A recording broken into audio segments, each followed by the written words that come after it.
Internet, hello and welcome to OKLCS Summer 2018 Gold Capped Quarterfinals. We're about to get into our first quarterfinal match of Gold Capped, which is going to be between your number 6 seed OU Gold and number 3 seed Ghost.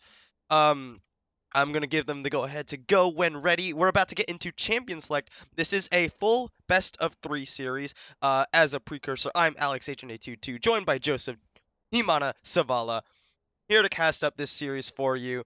Let's see. So, like we said, number 6 seed OU up against the number 3 seed Ghost. Absolutely. So in the last game, did OU win? No, Ghost was the one who beat OU in week 4 of the OKLCS.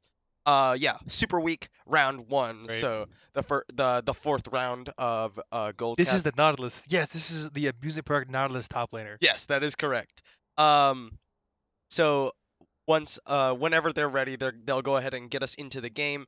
So yes, Ghost did take the victory over OU when these two teams met in the regular season. Ghost ended the season 9-2, OU at 6-5. And so this is knockout, right? Like whoever loses this is out. Yes. Okay. If you lose this quarterfinal, then you are no longer in playoffs. Okay, I gotcha. So it looks like the players are about ready to get in the game. At a reminder, Ghost, as the higher seed, did get side selection in the odd numbered games, so games 1 and 3. And they opted for red side. They opted to get the not the first pick. Yeah, they opted to go for red side, looking for possibly a counter pick to They do like whatever option. They do like the counter pick, especially with their, I'd say, bigger players of Mahuli and Hulk. They really like to have the counter pick option for the roles that they're in. Though I mean, it's always the game, right? Like, is that one power pick that blue side gets worth the 2 power picks your team might get? It's always the question worth asking. Yeah, for sure. I think they've said R a number of times. Yeah, now. I don't know. I'm sure we'll be getting into it eventually. I think it's a case of they don't know who's supposed to be starting. Yeah. Okay. It looks like they're starting it. Okay, there we go. There we go. Okay, so we'll go ahead and.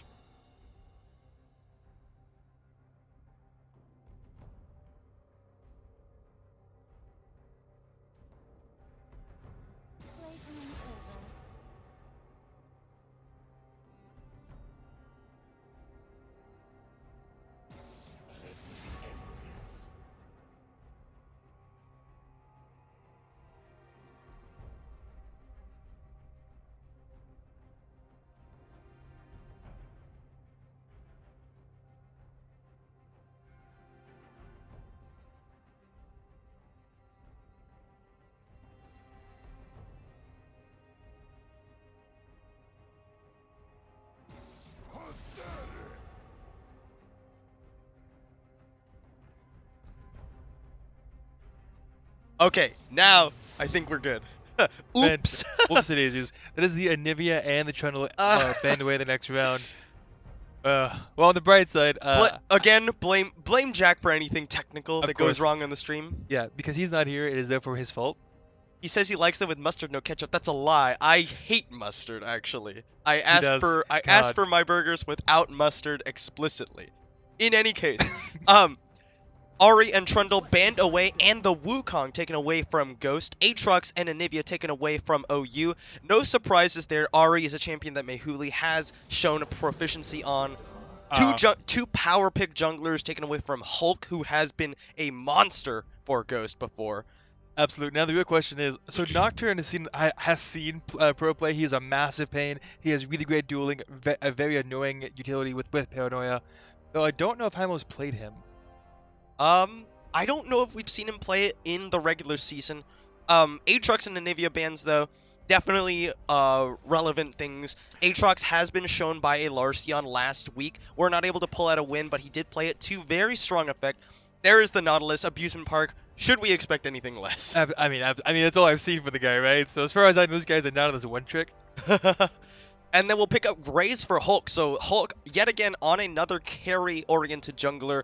No tanks here. No weirdo funnel strats available for the side of Ghost. That's not at all true. Graves has been funneled before. That's true. Okay, well, when I say funnel strat, I mean, like, we're not playing a support in the jungle and funneling all our stuff into the mid lane. We'll see if maybe they decide to funnel in. Oh, looks like Zaya is being picked. So Likely should we Rakan. expect a Rakan? I Yeah, would I would. assume so. I don't think Zaya's bad, but she's definitely a lot better with Rakan. Rakan at this point is at the stage where he's a strong, independent bird fox thing, and he doesn't need a woman. But Bird fox. What fox have you not seen his characteristics tail? do Rakan? Those are tail feathers, like a bird has. Oh, I don't play the champion. Come on now. All right, so it is going to be Zyra Rakan picked up for the side of OU. Lots of engage, a lot of disengage. Sejuani gives you so much pressure, but the only problem is she does not bring anything close to the damage that Graves does. Definitely not. However, Sejuani is a champion that we've seen sort of come back into favor with Rift Rivals. Some of the Ziggs. buffs to her or her jungle clear, Yep. and just obviously Sejuani is still a champion that is very good to have in terms of team utility. Absolutely. A lot of lockdown, a lot of CC. Her clear speed is solid, and really you just path around Graves. You never fight him. You have to deal with him in a one-on-one situation. So after the Ziggs lock in Irelia taken away, they're trying to pinch away some of those bruisers that a Larcion does play. We've seen him play Aatrox, we've seen him play Irelia both a couple times. Um, So the question is, what do they ban here? Like Ziggs should be flexed to mid or bot lane. that is true, yeah. Yeah, Uh, it's the question of what's a priority. Morgana Morgana. definitely makes sense to me. I know that Danny Phantom has played the champion before, is a lot of pick power, and the Black Shield is just invaluable in the bottom lane against Zyra Khan. Especially against Zyra and you have Sejuani. Like all of that gets stopped by a well-placed Black Shield, and that would be a great turnaround for Ghost. Vel'Koz. Vel'Koz denied to Jobero on the side of OU. Will not be getting that artillery mage. No, I mean, so far the only dive they have drafted is Nautilus, and The Nautilus is very good. You see the Vel'Koz ultimate, you press R on him, and all of a sudden there's no more life form disintegration ray. There's so much counterplay to that. I'm honestly impressed. I think that's why they grabbed Saya, because they knew Nautilus was just gonna push our. Ooh, Vladimir. Vladimir taken off the board, so that will be one denied flex pick again, Yep. but it will just be a Lucian picked up for the side of Dyslexic on Ghost. I think Lucian's a very strong pick, but Lucian's a fantastic lane bully, and Zaya and Rakan have, I still argue, the best level 1 in the game in bot lane. Yeah. Maybe countered by like Lucian with Bird, Electrocute, Ignite, Yeah, but or Brand. I don't think Brand has the. Oh, sorry, not Brand. The better level 1 is Zyra. Better Zyra level- has a better level 1. Yeah. Zaya does have a better one. Oh! LeBlanc Blanc. locked in for Jobero, looking to try and kill off Mehuli on Ziggs. I mean, if it's definitely possible, Ziggs does not have a lot of ability aside from his own bomb to jump out. That's a long cooldown to burn. Oh, Gnar. And then, yeah, the staple Gnar, Right. something that OU has liked to tend towards at certain points. I mean, he's a really good split push. He's a good bruiser. I feel like Eliasron plays him really well. Also gives him that jump to get out of ganks. He tends to draw a lot of attention in the past couple of... Ooh, Nami. Whoa, I like it. Huh, it's kind of a fishy bot lane. But, Lucian Nami is a very terrifying start. Though, assuming some stay as is, that is an exhaust on Nami? Which is honestly kind of strange to me, just for Lucian. Like, ideally you want to kill them, you want that kill pressure, you want everything this brings. Heal on both sides, no teleport, none of that cheese. Wait, what? Oh, they're out of order. Okay, sorry. I saw Rakan mid and I was like, huh. Been a while. No. We won't be doing that anytime soon. We do have the LeBlanc in the mid lane. I mean, he didn't get changed at all. His AP ratios are still amazing. He is still a decent mid pick. Just Sure. he just can't fight level 2, so I don't think you can fight until level 6 when you can guarantee that your W is going to land realistically. you're not wrong. Also, if you think about it, Ziggs, you throw in the satchel, the Hexplosive minefield. Right. Rakan like dashes through it and kills himself, or LeBlanc Yeah. dashes through it and kills herself. I mean, these are both very valid and very fair points. Yeah, Ziggs satchel chart or not? Golly, why do I keep on the Hexplosive minefield? It's basically like a better Talia E, the Unraveled Earth. Yeah, that makes sure they can't jump across it. They can't just one-shot you and call it a day. Yeah. Though, even with that, he still is very vulnerable to Sejuani, Rakan, LeBlanc. I really feel... I don't know, though. Rakan's vulnerability is hard to pin down. Ziggs will have infinite pushing power on LeBlanc the entire game. I don't think there's a universe where LeBlanc can outpush Ziggs. I imagine that Heimel would probably be opting to spend a lot of time in the mid lane. seeing as you have a LeBlanc and you're up against a Ziggs, that's decent target for ganks. If you can stun him up just by, you charge in, you hit him 4 times, you stun him. That's an easy chain for the or easy Wombo. chain for the ethereal chains. Oh, a Um, fantastic chain.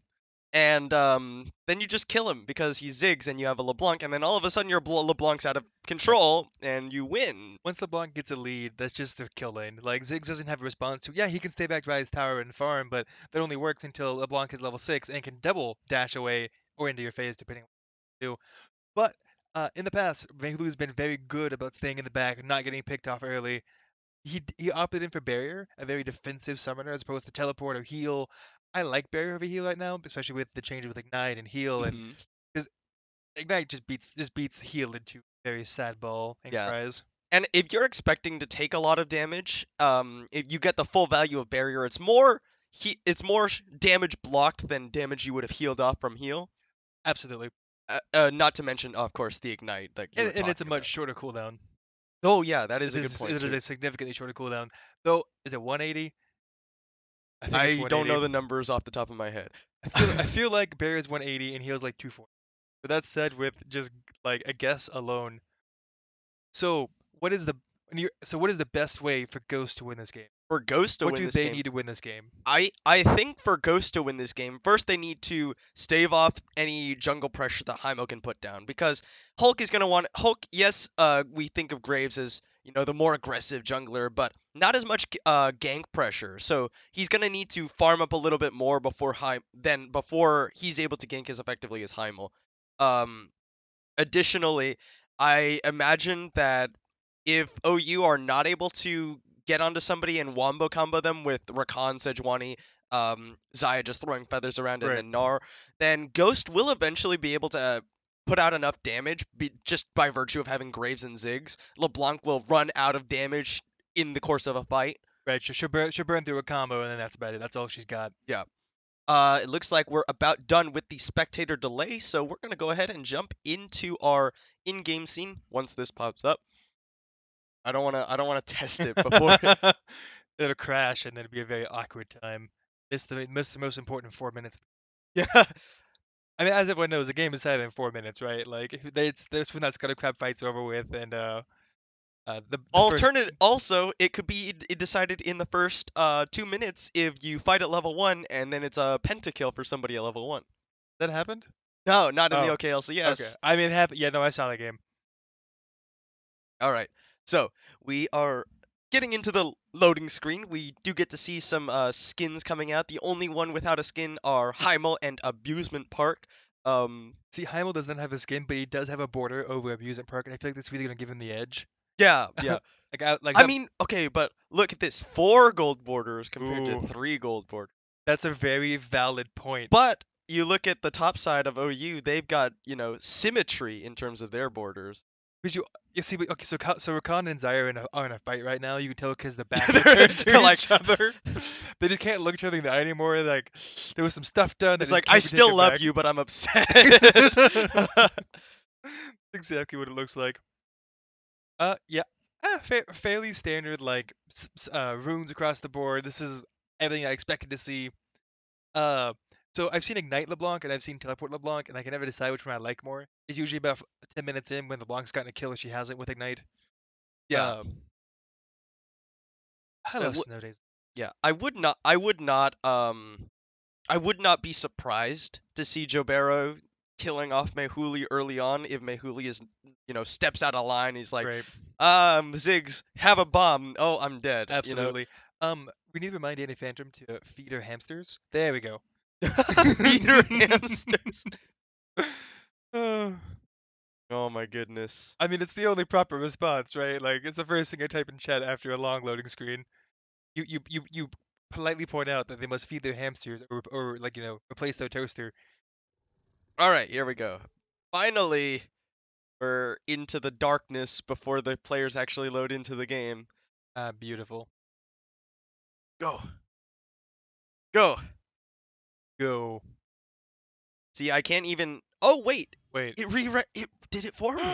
Oh my god, the game is so smart. It knows Rakan mid is dead. And it swapped it for them. That's so nice. Okay. So, finally, we are into the game. OU on the blue side up against Ghost on the red side as a quick reminder. It looks like they're trying to invade in the bot side, and OU trying to invade through mid. So this would be the fantastic, ooh, a ward! Exciting. Cool. Yeah, so OU, they're definitely looking for the invade, but Ghost also grouped up as 5 on the bottom side of this. That's a really strange place to group up, because generally speaking, if you want to invade bot side, you hug the wall, just like between dragon. That way they can't. That's not bad either, though. If you walk up from the bush, Yeah, I think that's a fairly standard invade path. it is. I can't. There we go. I couldn't see if they just could like walk straight at them, or they could Oh, like yeah. sneak around. It's just a. Oh, OU was spotted out on a ward. yeah, I really like that. I Oh. really love that ward. Oh, but they're going to go the other way. They're going around the Oh. other way. But no, Ghosts know that they're going around the other way because they don't see them on that ward in the river brush. You're not wrong, but here's the question though. Do they do anything with it? Do they push? Because if they do, that means that Abuser Park is gonna be super late to lane. He's already gonna be late to lane as is. Yeah, he's recalling now. Yeah, it looks like he'll probably miss a minion or two, but nothing terribly bad. For a brief moment, I thought Lucian was on OU's team, and I was horrified. I was like, oh no, he's totally dead. Fairly standard start.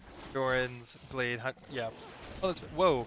Nara opted in for the offensive bonus of the Doran's Blade, as opposed to Shield. Yes, Doran's Blade.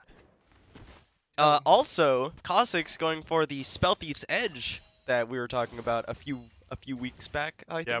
Well, because so my thought process is always, if you're gonna commit to doing damage, you just like flat out pick up the area, you pick up the Spell Thieves. You kill him at level 1, right? Level 1, there's the knockup coming out onto Danny Phantom, but the Seeker's Funky Mama a little bit too far back. The Aqua Prison will miss, and Cossac's actually takes more than he bargained for. Yeah, so usually whenever you do that level 1, you let Zaya know that she needs to play up to get ready to get damage down. You immediately commit to a target, lock them down, and burn them down with Ignite and auto attacks. If you both start W, the auto attacks are actually insane. Looks like it just did not work out as they were hoping for, which does mean they lose level 2 advantage because Khan doesn't have any abilities.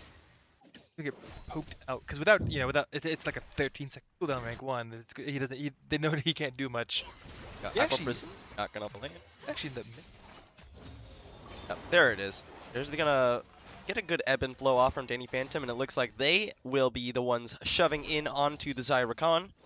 Yep, no, that's very good for them. Lucian and Nami both like those early levels. They get a lot of power, and anything you can do to make Rakan less of a threat the first couple levels is always very, very low. But Graves opting for a very weird clear. They'll trade some heals. Oh, Joe Barrow gonna come forward. There's the Ethereal Chains landing. Mehuli, his satchel charge was expended. He's caught the barrier. The Ignite is still ticking. First blood for Joe Barrow on the side of OU. Very well done. Good for them. So that was the flash expended from Heimel, just out of like, oh wait, he didn't die. Yeah, if Mahuli wanted to use barrier properly, then he pops it immediately when he gets cut out by the Ethereal Chains. Yeah, I imagine he probably didn't think that Heimel was there, and by the time he realized Heimel was there and that he needed to flash in barrier, probably had already eaten most of the burst, and that just meant that once that barrier wears off, the Ignite ticks are still there, and then he's gonna go down. There's a good knockup coming down onto Danny Phantom as the Cossacks throws down the Ignite. The Battle Dance out to safety. Here comes Heimel looking for the Arctic Assault. Dyslexic gonna dash away with the Relentless Pursuit. OU not able to close out a kill, but both of Danny Phantom's summoners plus the heal from Dyslexic. Yeah, Heimel doing a lot of pressure so far with these ganks. He's still here. Oh, Danny Phantom, you got no flash! There's the knockup. Heimel finds another kill for OU. Absolutely well done. I'm honestly impressed. So anything about, oh no, Graves looking to do the exact same thing to Lacer on the top lane. Oh, the dredge line will land. A Larcion fighting up against Abusement Park. Hulk has not shown himself yet. He's too far back. He needs to be in a closer bush. Otherwise, he really can't get close. He's not, because Graves' damage is blocked by minions. Graves is still topside. Yeah, Abusement Park looking for something. Dredge line. Oh, he pulls him out of the hop, and a Larcion flashes away. Yeah, a very good respectful flash. It's possible he could have walked away out of that, but always better to blow flash early than to die because you waited a little bit too long trying to stall. So this does mean that Oh, Joe Hulk. Barrow coming around, finds Hulk. He's gonna go good quick draw. Will dodge away from most of that damage. Yeah, but Ziggs is not walking up, which means he gives up the Scuttle Crab. This is everything Graves does not want. Uh, he's being outganked, but he's being outganked. He didn't get the Scuttle Crab he wanted. He did get a really good clear off though, which means whenever the camps respawn, they respawn with better XP than what Sedge will get. So if things keep going this way though, a level won't matter whenever your bot and mid lane are just too far ahead to count. Yeah, first blood going over to Joe Barrow of all people on the LeBlanc. A very snowbally mid laner, can sort of snowball out of control. Not to mention the fact that Seeger, Swanky Mama, and Caustics are themselves, you know, an assist up. An assist each, which means that she has the pickaxe over even in gold, I believe. 2 long swords and boots versus a pickaxe is, I imagine, the same gold.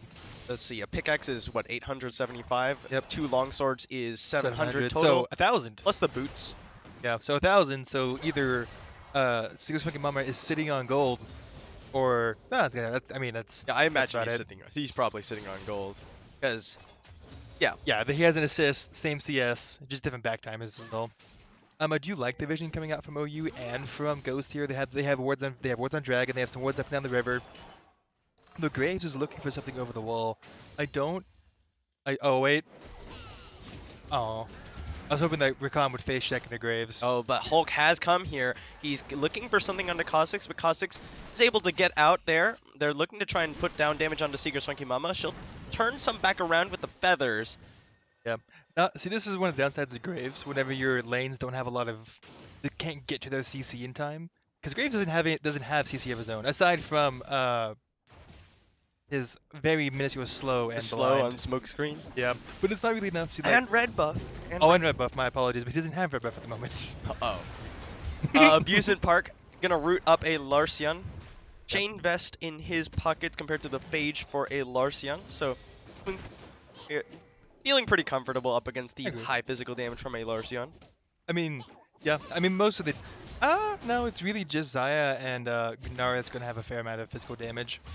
Isn't most of Sedge's damage magical based? Yes. Especially with the AP ratios. Yeah. Will this be the Runic Echo Sejuani? No, it's not. I'm glad that doesn't exist.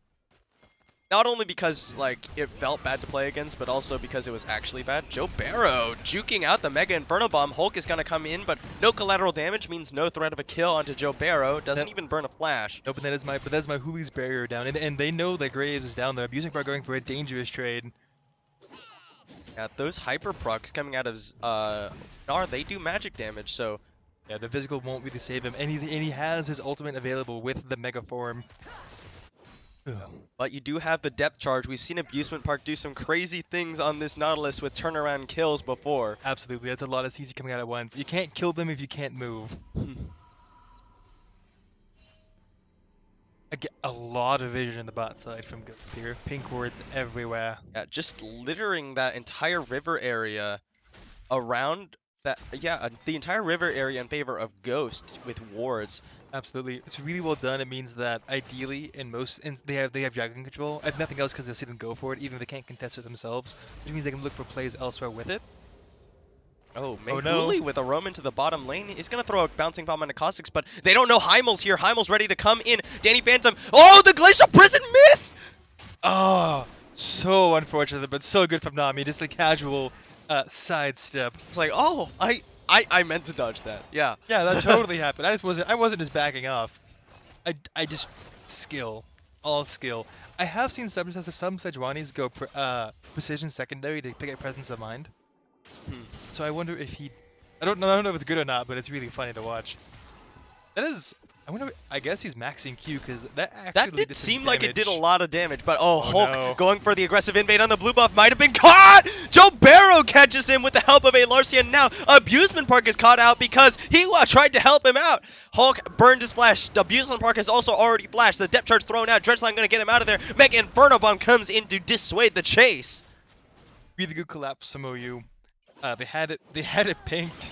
And Graves did not check the bush for wards first, which is gravely Yeah, unfortunate. very good vision for OU and a little bit over aggressive from Hulk to go for that invade. Yes, you know you saw Heimel just up bottom side, but obviously he got there in time. And then also, you don't have lane priority in your solo lanes. Larcion, meanwhile, gonna gnar Abusement Park into the wall, but not too much damage coming out against the almost fully finished Cinder Hole or Sunfire Cape. Just kind of establishing dominance, you know. Oh, he might be in trouble here. That's what he's calling. Oh, Cossac's taking the culling to the face. He does have flash available. And the quicken?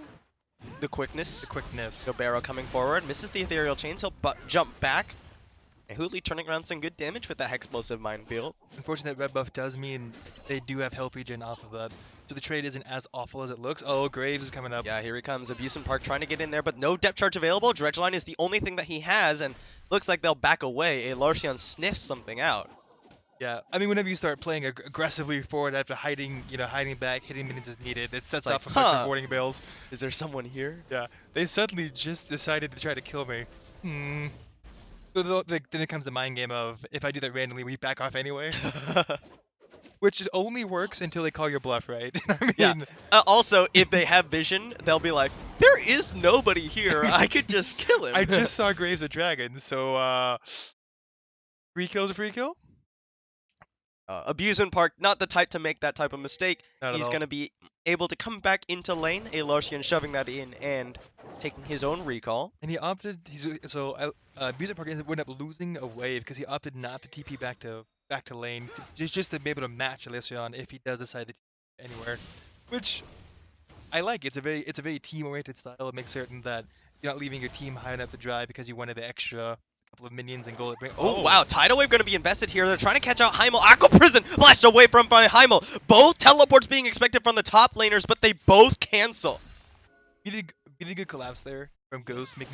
Oh, Joe Barrow going to get jumping onto Mehuli rather. Oh no, good satchel charge gets him out though. Absolutely. But that does mean Mehuli is low enough that the next combo but he does have barrier available. He maybe hopes to bait it out, bring Graves up, bait him with the stopwatch and the barrier. Good damage coming out, but that's the beauty of Nami. It doesn't matter.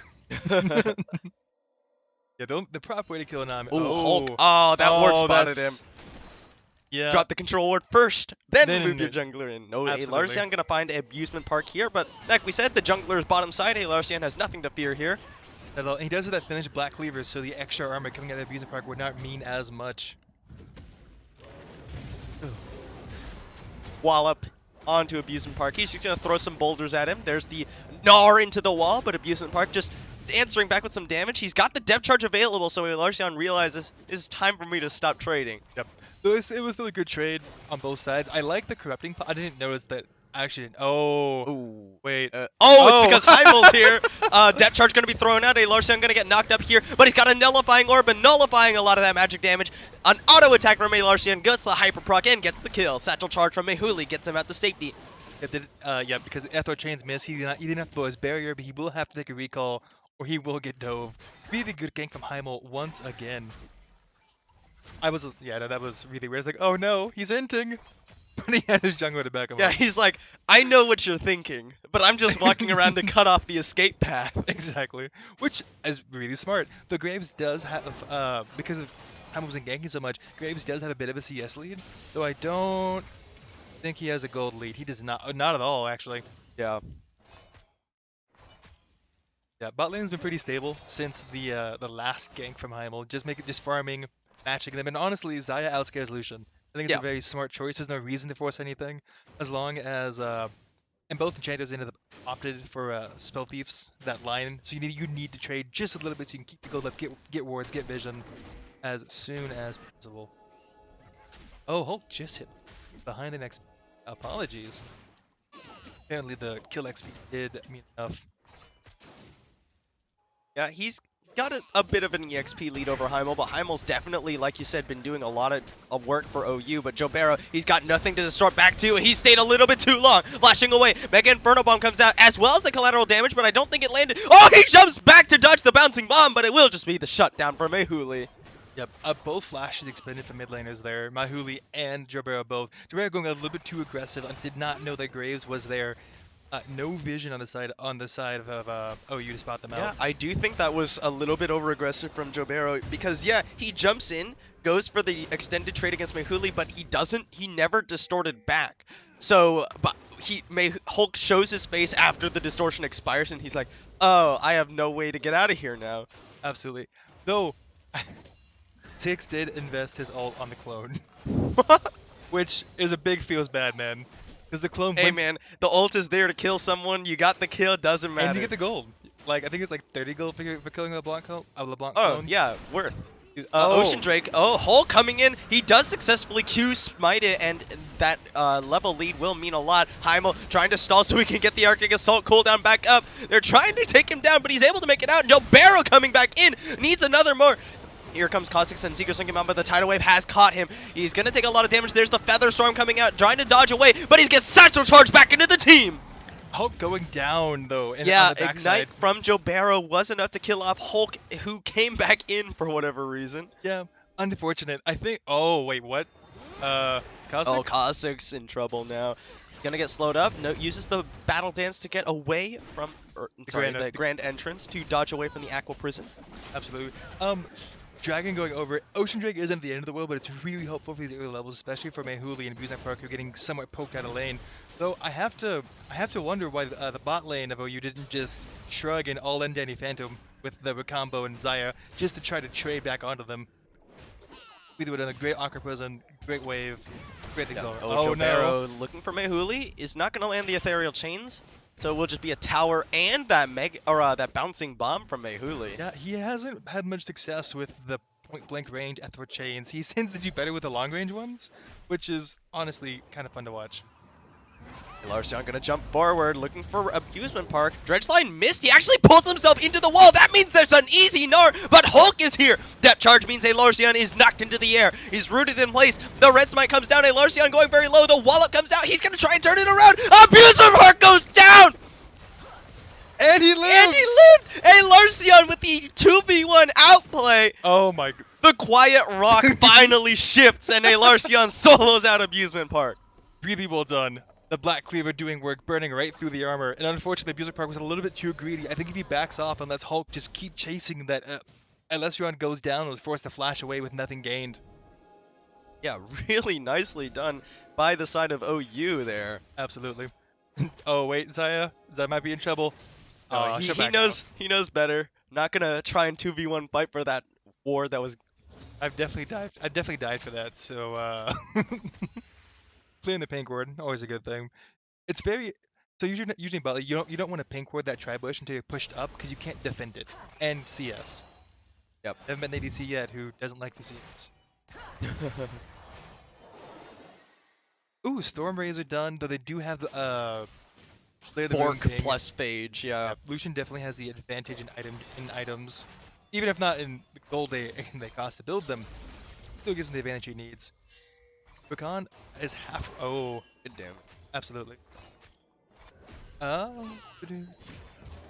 A Larcion now feeling very confident after that one. Yeah, I mean, there has to be a moral boost, right? Like, you just have this fantastic two. Oh, Heimel figured it out. Like, I think they know. Oh, wait.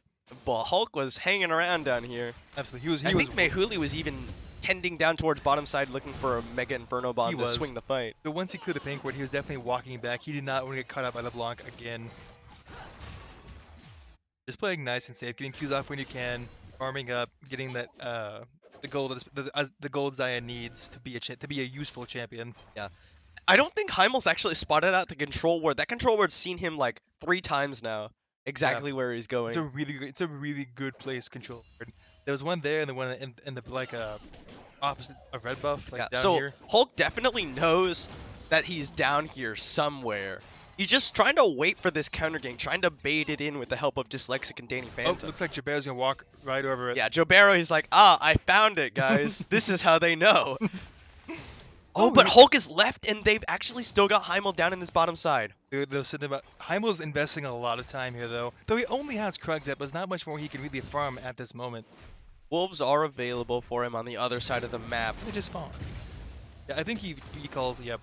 And I can't get too much done whenever they're pushing quite this hard. They also have the ward in the next tri-bush, and the bank's bush. Always a good Ooh, thing. there's an that way. ethereal chains landing on him. Holy cow! Mehuli pops the barrier and the Mega Inferno Bomb just to force Jobero to jump back. Mehuli goes very, very low with the Ignite ticks coming down. Yeah, but they're bringing Graves up. They need him Jobero to not knows. stay. Jobero just flashed distortions, but now he's got to get away from Hulk. First auto attack, the end of the line, the ethereal chains, collateral damage will make sure that he gets the shutdown. Yeah, no, really good call. Like, hey, you know, even if he kills me. Oh, wait. Ooh, there's the Arctic Assault in from Heimel, but this is a level 12 Hulk compared to level 10 on Heimel. Yep, Heimel has not been able to keep up in the... Ooh, Dyslexic jumps forward, Caustic's taking some harass. The Seeker's Funky Mama now on the run. Blade of the Rune King plus Phage on Lucian means that he is a much more potent threat in terms of damage compared to Seeker's Funky Mama. Absolutely. Though they're giving so much respect to this Nami, and I guess they're worried about getting interrupted with the reconvo by the tidal wave. It's a really awkward thing to play against. Yeah. I think if Kha'Zix is able to get in range, the Recombo would probably just mean Danny Phantom's death because absolutely. For Kha'Zix with the Ignite, he's already on top of her. Featherstorm can be used to dodge the knockup. Just getting some damage down, I suppose, just some bullying. I doubt they go for much more. Oh, Tidal Wave is invested there. There's the Featherstorm being used, but Exhaust onto Seeker's Funky Mama. The Recombo in. He's going to charm them both up. Here comes Jobero from downtown. There's a 2v2 in the top lane.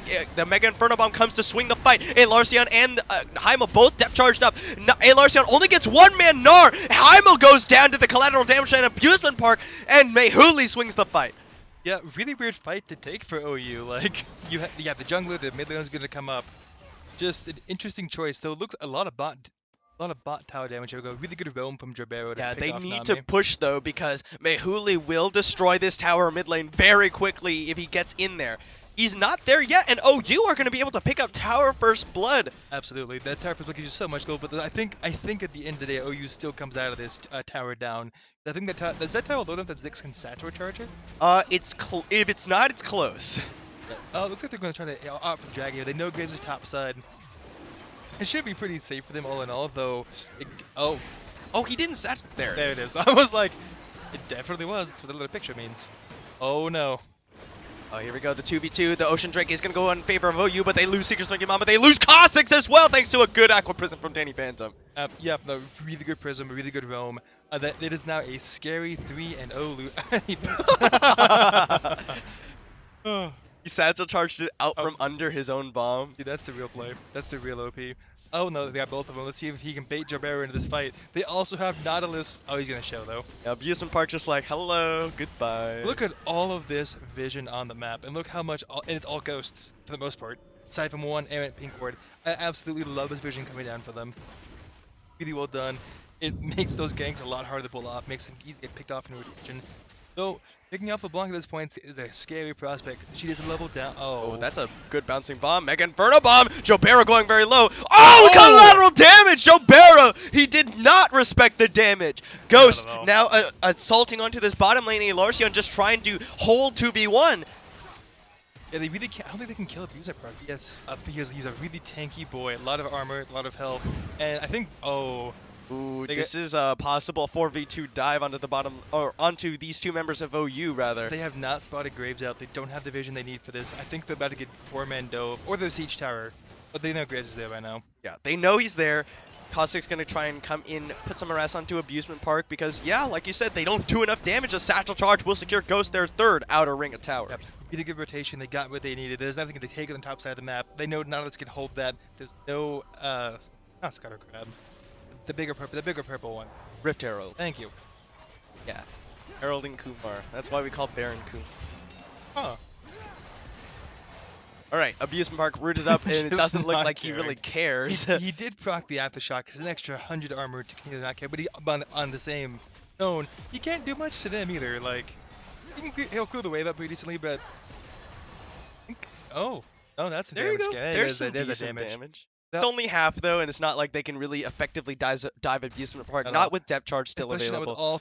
Not with all the members. Oh, wait. Mehuli gonna get jumped on by Jobero, but holy cow! There's the Zanya's Hourglass to block the second proc of Ethereal Chain. Depth charge now has been used on the Caustic. He pops the quickness, but it's only just gonna mean his death.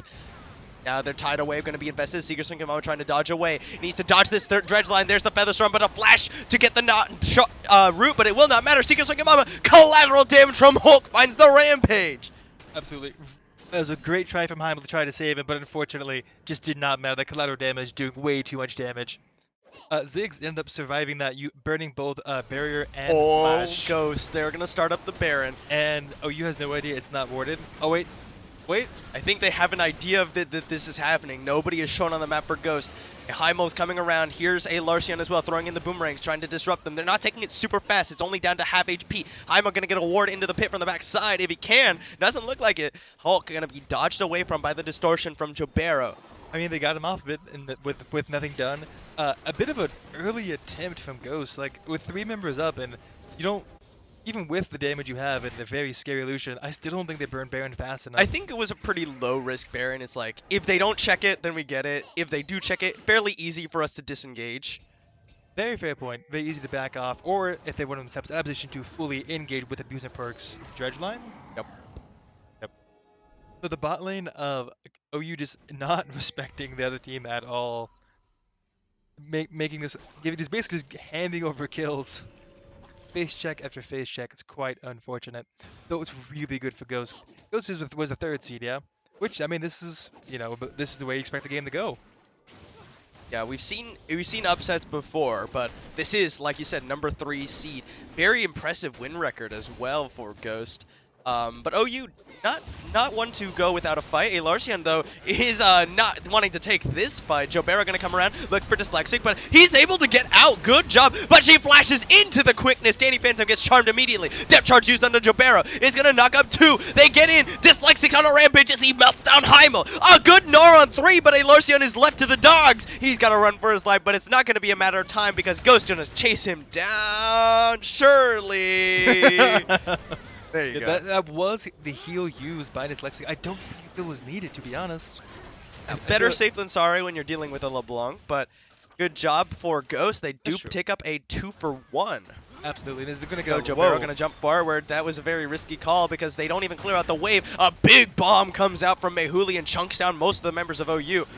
Go Jobero. Oh, that dredge line! He read, pop back, and Jobero goes down! Incredibly well done on their side. Abuser Park once again showing why he keeps picking Nautilus over and over and over.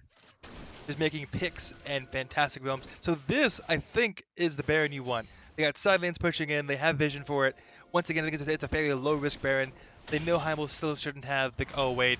Oh, they're going to bush camp. That's fantastic. Heimel, he has to... No, he doesn't. Dredge line. Root comes down. There's the Arctic Armor, but it's not enough as Hulk goes dominating. Absolutely. Now, without a jungle, without any form of vision, this should be a free Baron, right? Like, surely, or more picks. One of the two, you get to pick one. Ghosts are gonna go for the Baron now. Yeah. They're like, we should do this, guys. Hey, now hold up. What if they don't do it twice in a row? They'll never see this second bush pick. Exactly. It's not gonna be the option. They're gonna go for this Baron. It's going down very quickly now, and it looks like OU, they're not even gonna try to contest with their jungler dead.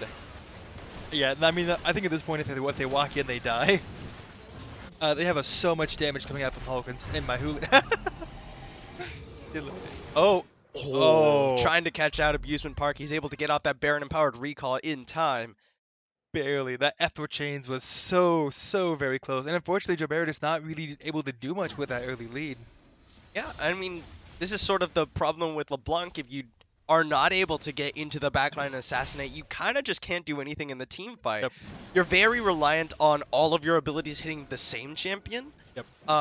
Because that's how you do your damage, by popping that Sigil of Malice. Absolutely. And it's hard to burst the Lucian with oh my lord, he actually has a Phantom Dancer. Yeah, that extra bit of damage reduction if he can land an auto attack onto his offender. OU trying to fight for this Ocean Drake. It is not going to be stolen. Heimel now is all alone. Nowhere for him to go. They're going to pull in Jobero. Depth charge comes down. A Tidal are going to come across. The culling being used. Hulk flashes over. Throws in the collateral damage. Not able to finish off Jobero. And Larcion goes mega, but they have already lost Heimel. Yeah, no, I think, so, with Baron up, with it only being an Ocean Drake, I don't think it's worth it. I don't think the death is worth it. But it's still really well done on the side of Ghost to chase over the wall, because they had Lucian there, they had Danny Phantom, they Hulk's a monster. He is a Hulk. Yeah. This is the player that we said to watch out for on the side of Ghost. He really can run away with the game. 7-2-5 now definitely is the case. Absolutely. He didn't have the early pressure that Heimel did, but it just does not matter. The bot lane it goes just overcome. Oh! Joe Barrow, there chains lands into a minion. Hulk jumps forward, but now he's rooted in place. There's the Featherstorm into the Recombo! Do they have enough damage? No! Seeker Swinging Mama exhausted and burned down by the bombs from Mehuli. And Larcion jumps forward. He's going very low and he gets popped by Mehuli. Now he's on the run. Throwing at the Satchel Charge, flashing away from Joe Barrow. Good play by the mid laner of Ghost, but not enough.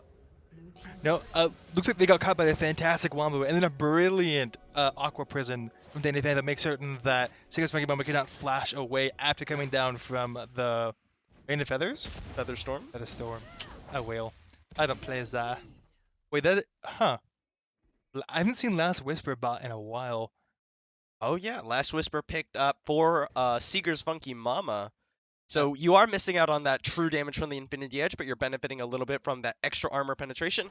Thinking about it right now, I'm not sure how necessary that is compared to an Infinity Edge. And Infinity Edge also gives you just so much more damage. It also doubles your crit chance. Yeah, it doubles your crit chance. It converts 10% of your crit damage to true damage. So that goes away towards melting through armor. And obviously it gives you the AD. It does, but it's not a significant amount of armor. Almost all of Nautilus's tankiness is from health alone. Yeah, that's what I'm thinking. Yeah. Probably Infinity Edge might have been better, but Last Whisper is a decent chunk cheaper, and it is, you know, its own little spike in its own right. So especially possibly when you're behind, you'd rather have that. I can definitely see that. Being behind is definitely a good reason to not build it. And it's an incredibly expensive item. Infinity Edge is an insanely expensive item. So that's a very good and very fair point. We're building towards a death cap. We got some stand tickets on all sides.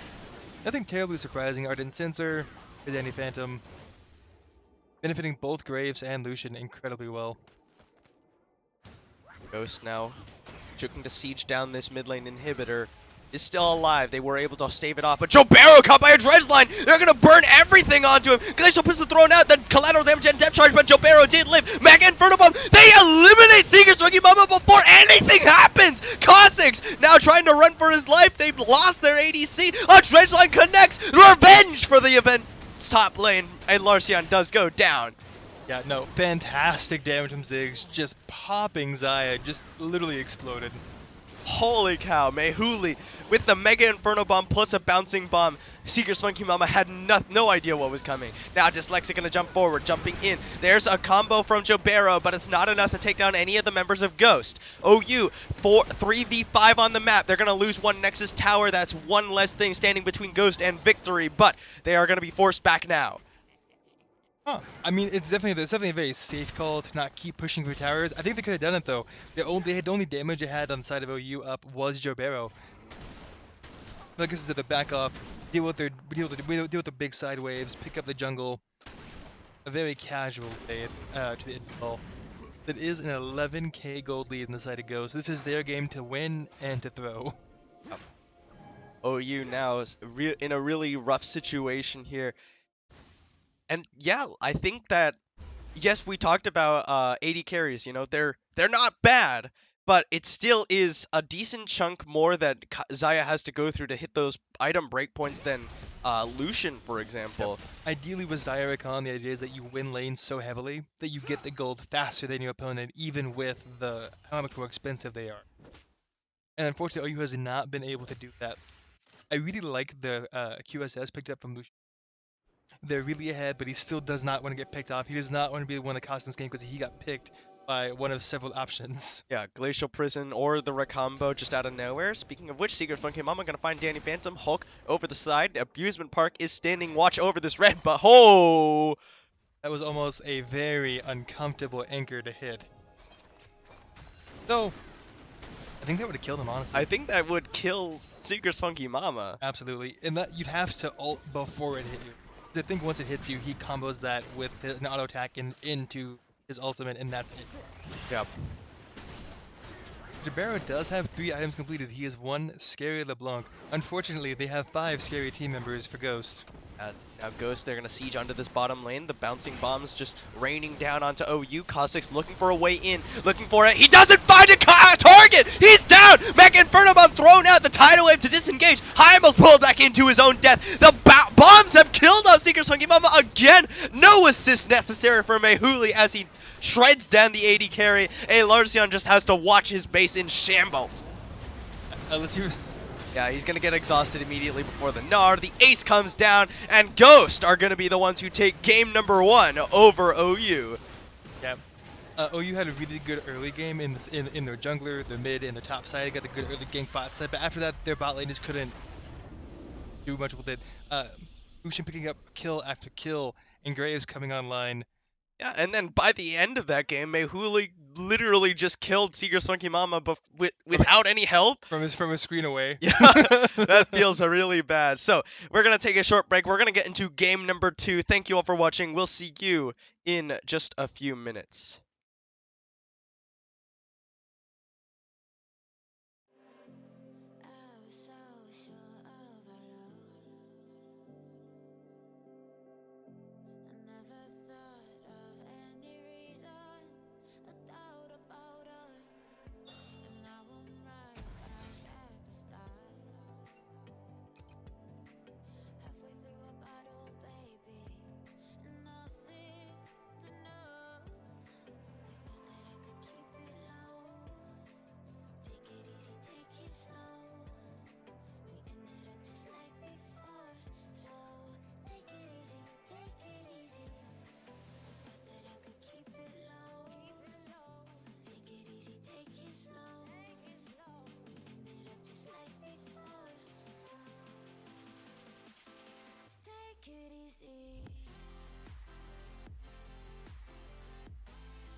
Internet, hello and welcome back to OKLCS Summer 2018 Gold Capped Quarterfinals. We're about to get into game number 2 of the match between Ghost and OU. It looks like we might have a little bit of a delay. Somebody on the side of Ghost is having a little bit of difficulty with their connection. So we'll give them some time to remedy that situation. So in game number 1, Ghost took the win over OU. OU, they had some good early pressure. Heimel was able to gank onto all 3 lanes, got them all, you know, a an advantage. Absolutely. However, Hulk just silently farming away, got himself relevant, and then some swings in the top lane, swings in the bottom lane. Yep. Jobero was no longer able to really assassinate any one target.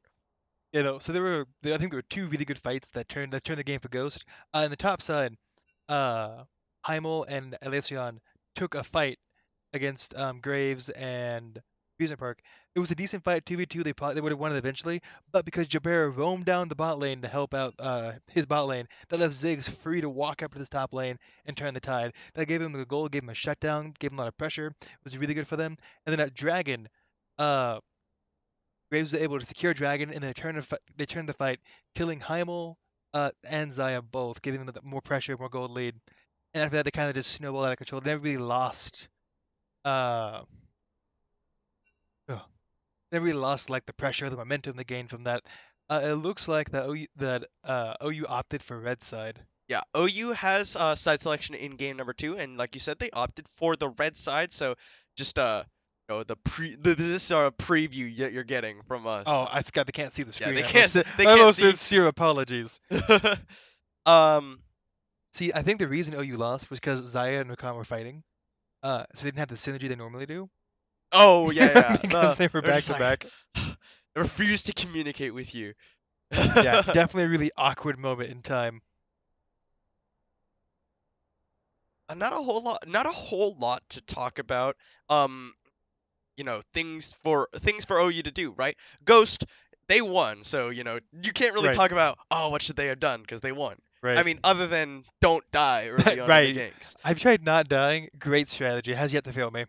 Um, OU, what do they do in order to what do they need to change in order to win Um, this next game? so they definitely got an early lead, and I feel like they got cocky. They got very like they thought they were the kings of the world, which is why two tanks took on a damage dealer and a peeling tank.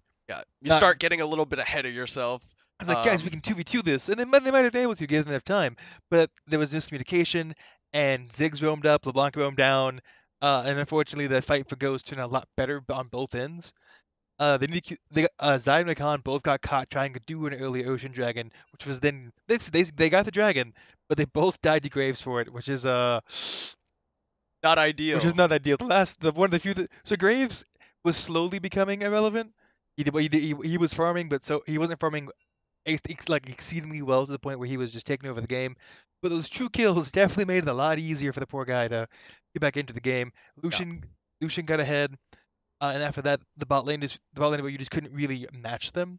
Really good Yeah, aqua just due to prisons. those item discrepancies that we're talking about, Yep, how much longer it takes for traditional crit ADCs to really hit those item breakpoints. absolutely. Yes, crit items got buffed a little bit in this most recent patch, but you still gotta worry about it. They got buffed, but they didn't get buffed enough that they're not bad in any case.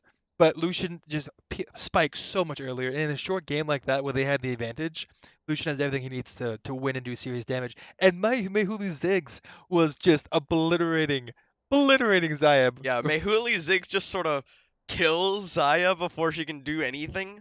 Poor Seeger's Spunky Mama. Yeah, poor. Like he'd walk up, get killed from a screen away, and then look confused at the rest of the map. Just like, uh, I was uh. here, and then I was not.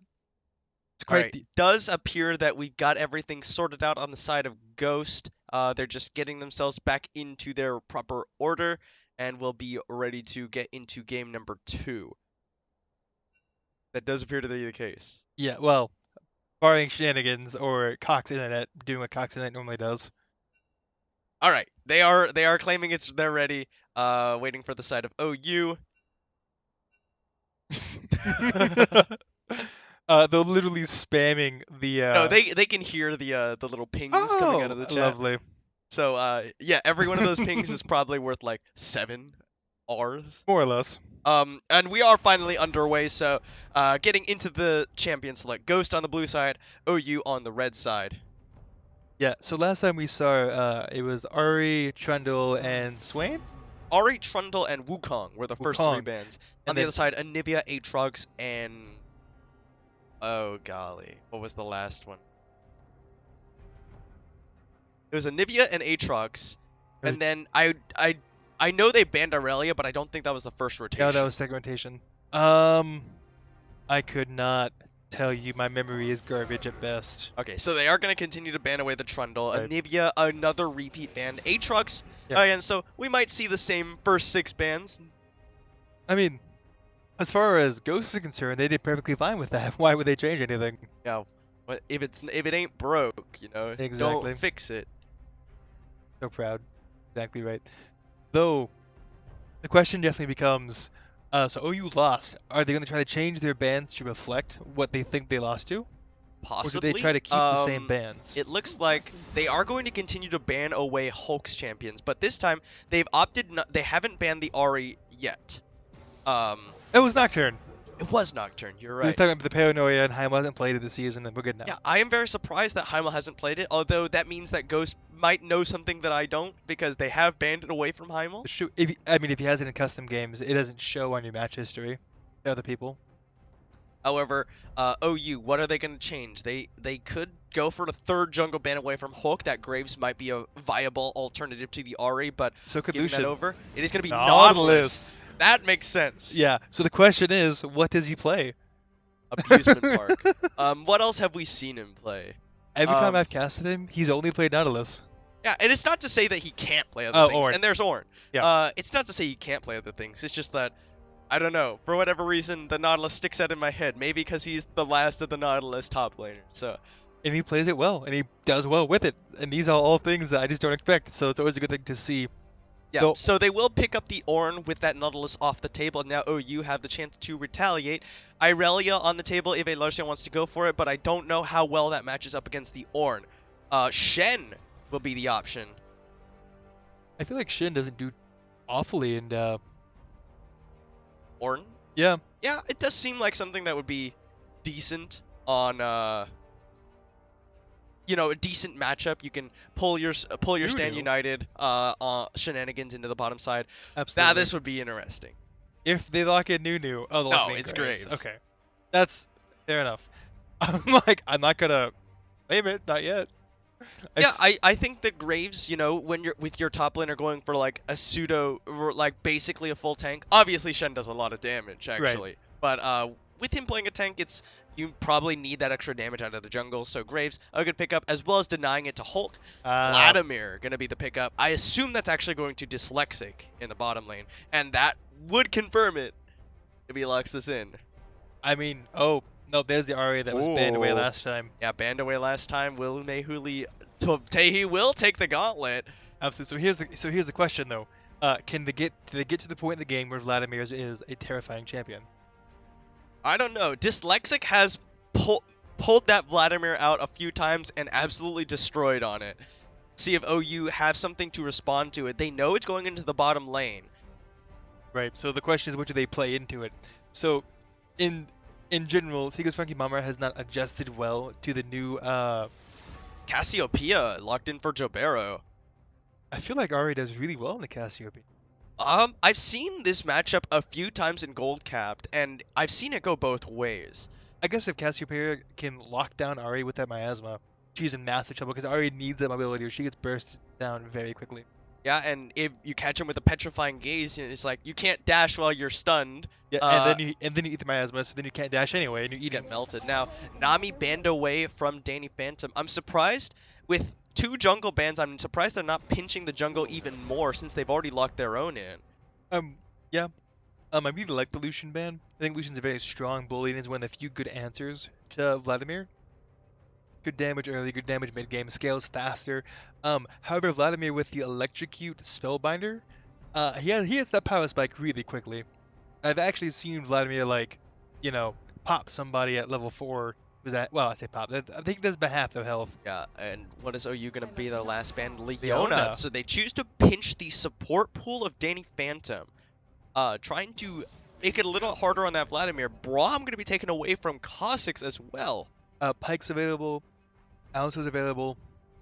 Yeah, Pike is on the board. We've seen a few performances of Pike in the OKLCS, We one of which is on Cossacks. So my only question is, Morgana's up for both sides. Who picks it? Would not be a surprise to see it picked up by either of these teams. Although I think that they will opt to pick up their AD carry. Callista locked in for Seeger's Funky Mama. He played this in yesterday's stream of Gold Cap. Yep, he played it decent effect. Yeah, they were, in similar fashion to last game, they were winning that game until all of a sudden somebody gets picked off and they lose. I think that they picked off by Morgana. Lee Sin for Hulk. Oh. I am surprised. And Hulk says, bring it on, because I'm locking in the Lee Sin. And we saw the Morgana first. That made me excited because I was like, oh, you called it. Oh, you called it. What is it going to be? Malphite, please, come on. No, oh, no, that'd be awesome. Oh. Oh. No, it's going to be Morgana. Woo. Yeah, I mean, I think Morgana is insanely good. All right, so it is going to be Morgana for Danny Phantom. Now, on the side of OU, they will lock in Alistar. The Callista Alistar bottom lane up against Morgana Vladimir. Yeah, so normally whenever I plan to play Alistair, I want Morgana banned because it's incredibly annoying to play against. Yeah, I'm also fairly concerned because, the Fate's Call from Seeger's Funky Mama fairly telegraphed. You have to watch the animation to pull Alistair in before he's able to even throw himself out. Yep. It's very easy. Danny Phantom just black shields herself. Dyslexic goes under the water or under the blood, whatever. And then that Fate's Call is essentially neutralized. Absolutely. And is it magic or physical damage that does? Do you know? The Fate's Call does no damage, actually. Oh. All it does is throw him in the knockup. So it's essentially a gap closer plus a knockup. It's what follows generally Right. after that is very threatening. So, in my mind, if it's not Morgana, you throw Alistair in, and that's about 4 seconds of CC. Yeah. Assuming you land any of it though, because like we just said, Black Shield, Vladimir, Ari, or like Lee Sin, Ornn is a fairly easy target to hit.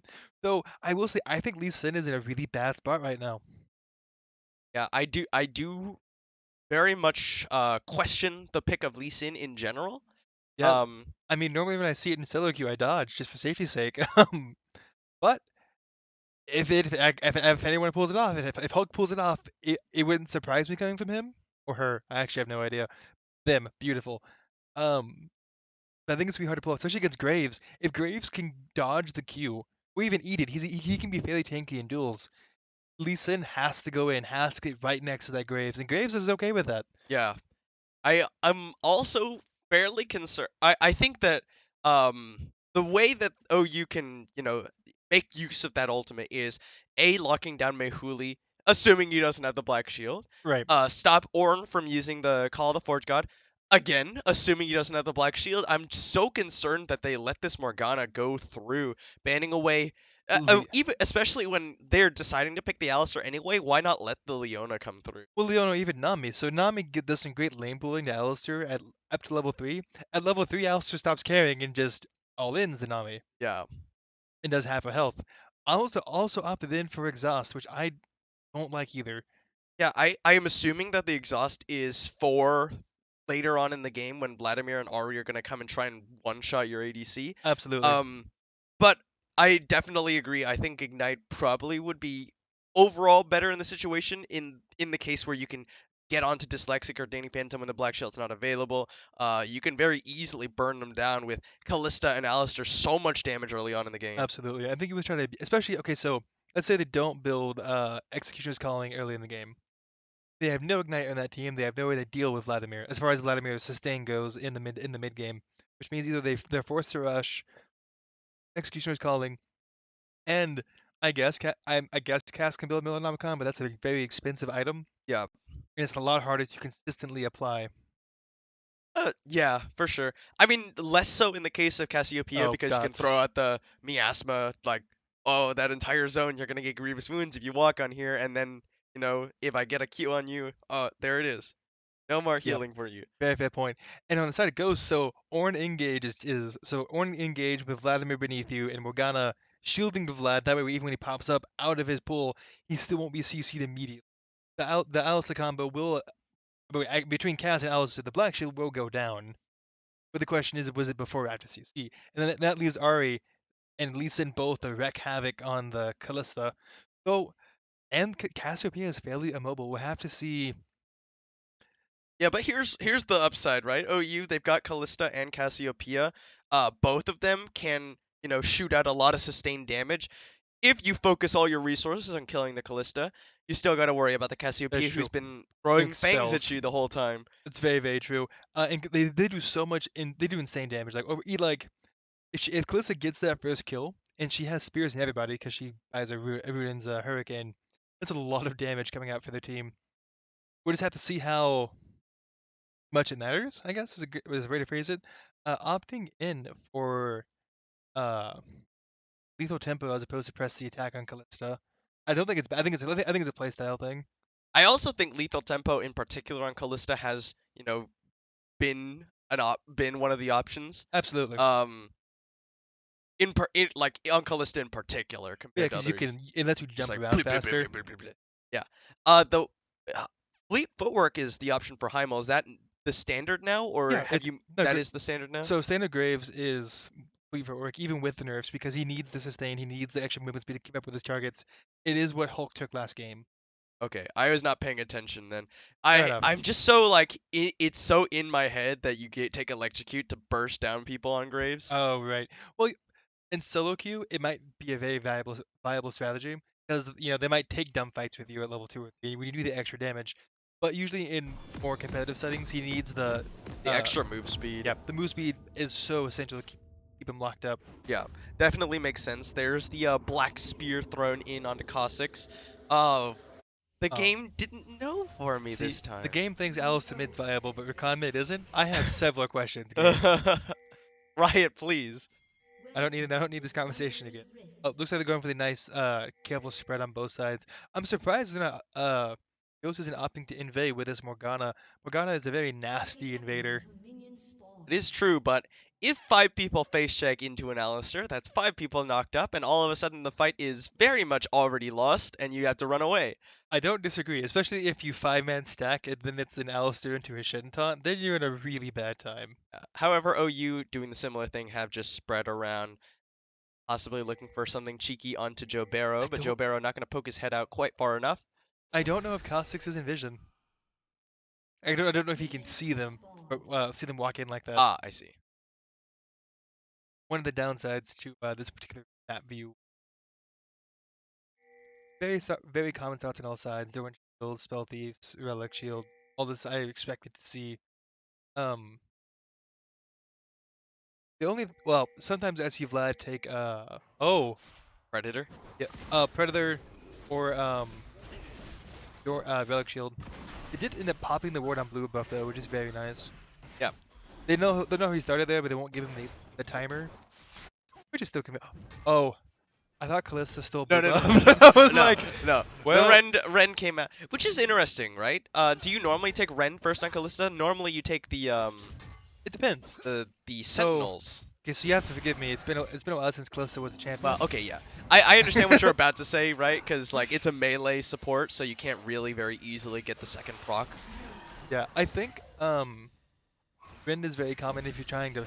Ooh, that's a Oh. good Dark Binding. Dyslexic wants to move forward, Whoa. but Kha'Zix gets a good knock-up onto Danny Phantom. Aftershock even procs onto her as well. Yep, and so are Ren in a moment. And there's the Rend. Yep, I think is a very common start if you're trying to push wave, trying to get early trades off. I think otherwise you start Q, which is just the extra spear, with the extra hop. But I believe Ren is a fairly common start. Yeah.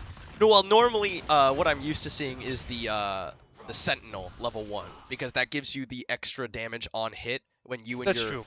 when you and your partner also attack the same target. Oh. However, oh, speaking of which, there's the knockup coming in onto Dyslexic. The Black Shield comes out a little bit late. Dark Binding gonna miss. Seeker Mama though, exhausted. They're gonna both exhaust one another. The heal comes out from Seeker Mama, and Dyslexic only has the Ghost. An auto attack. One more will not be the kill. Dyslexic able to heal himself back up with a transfusion.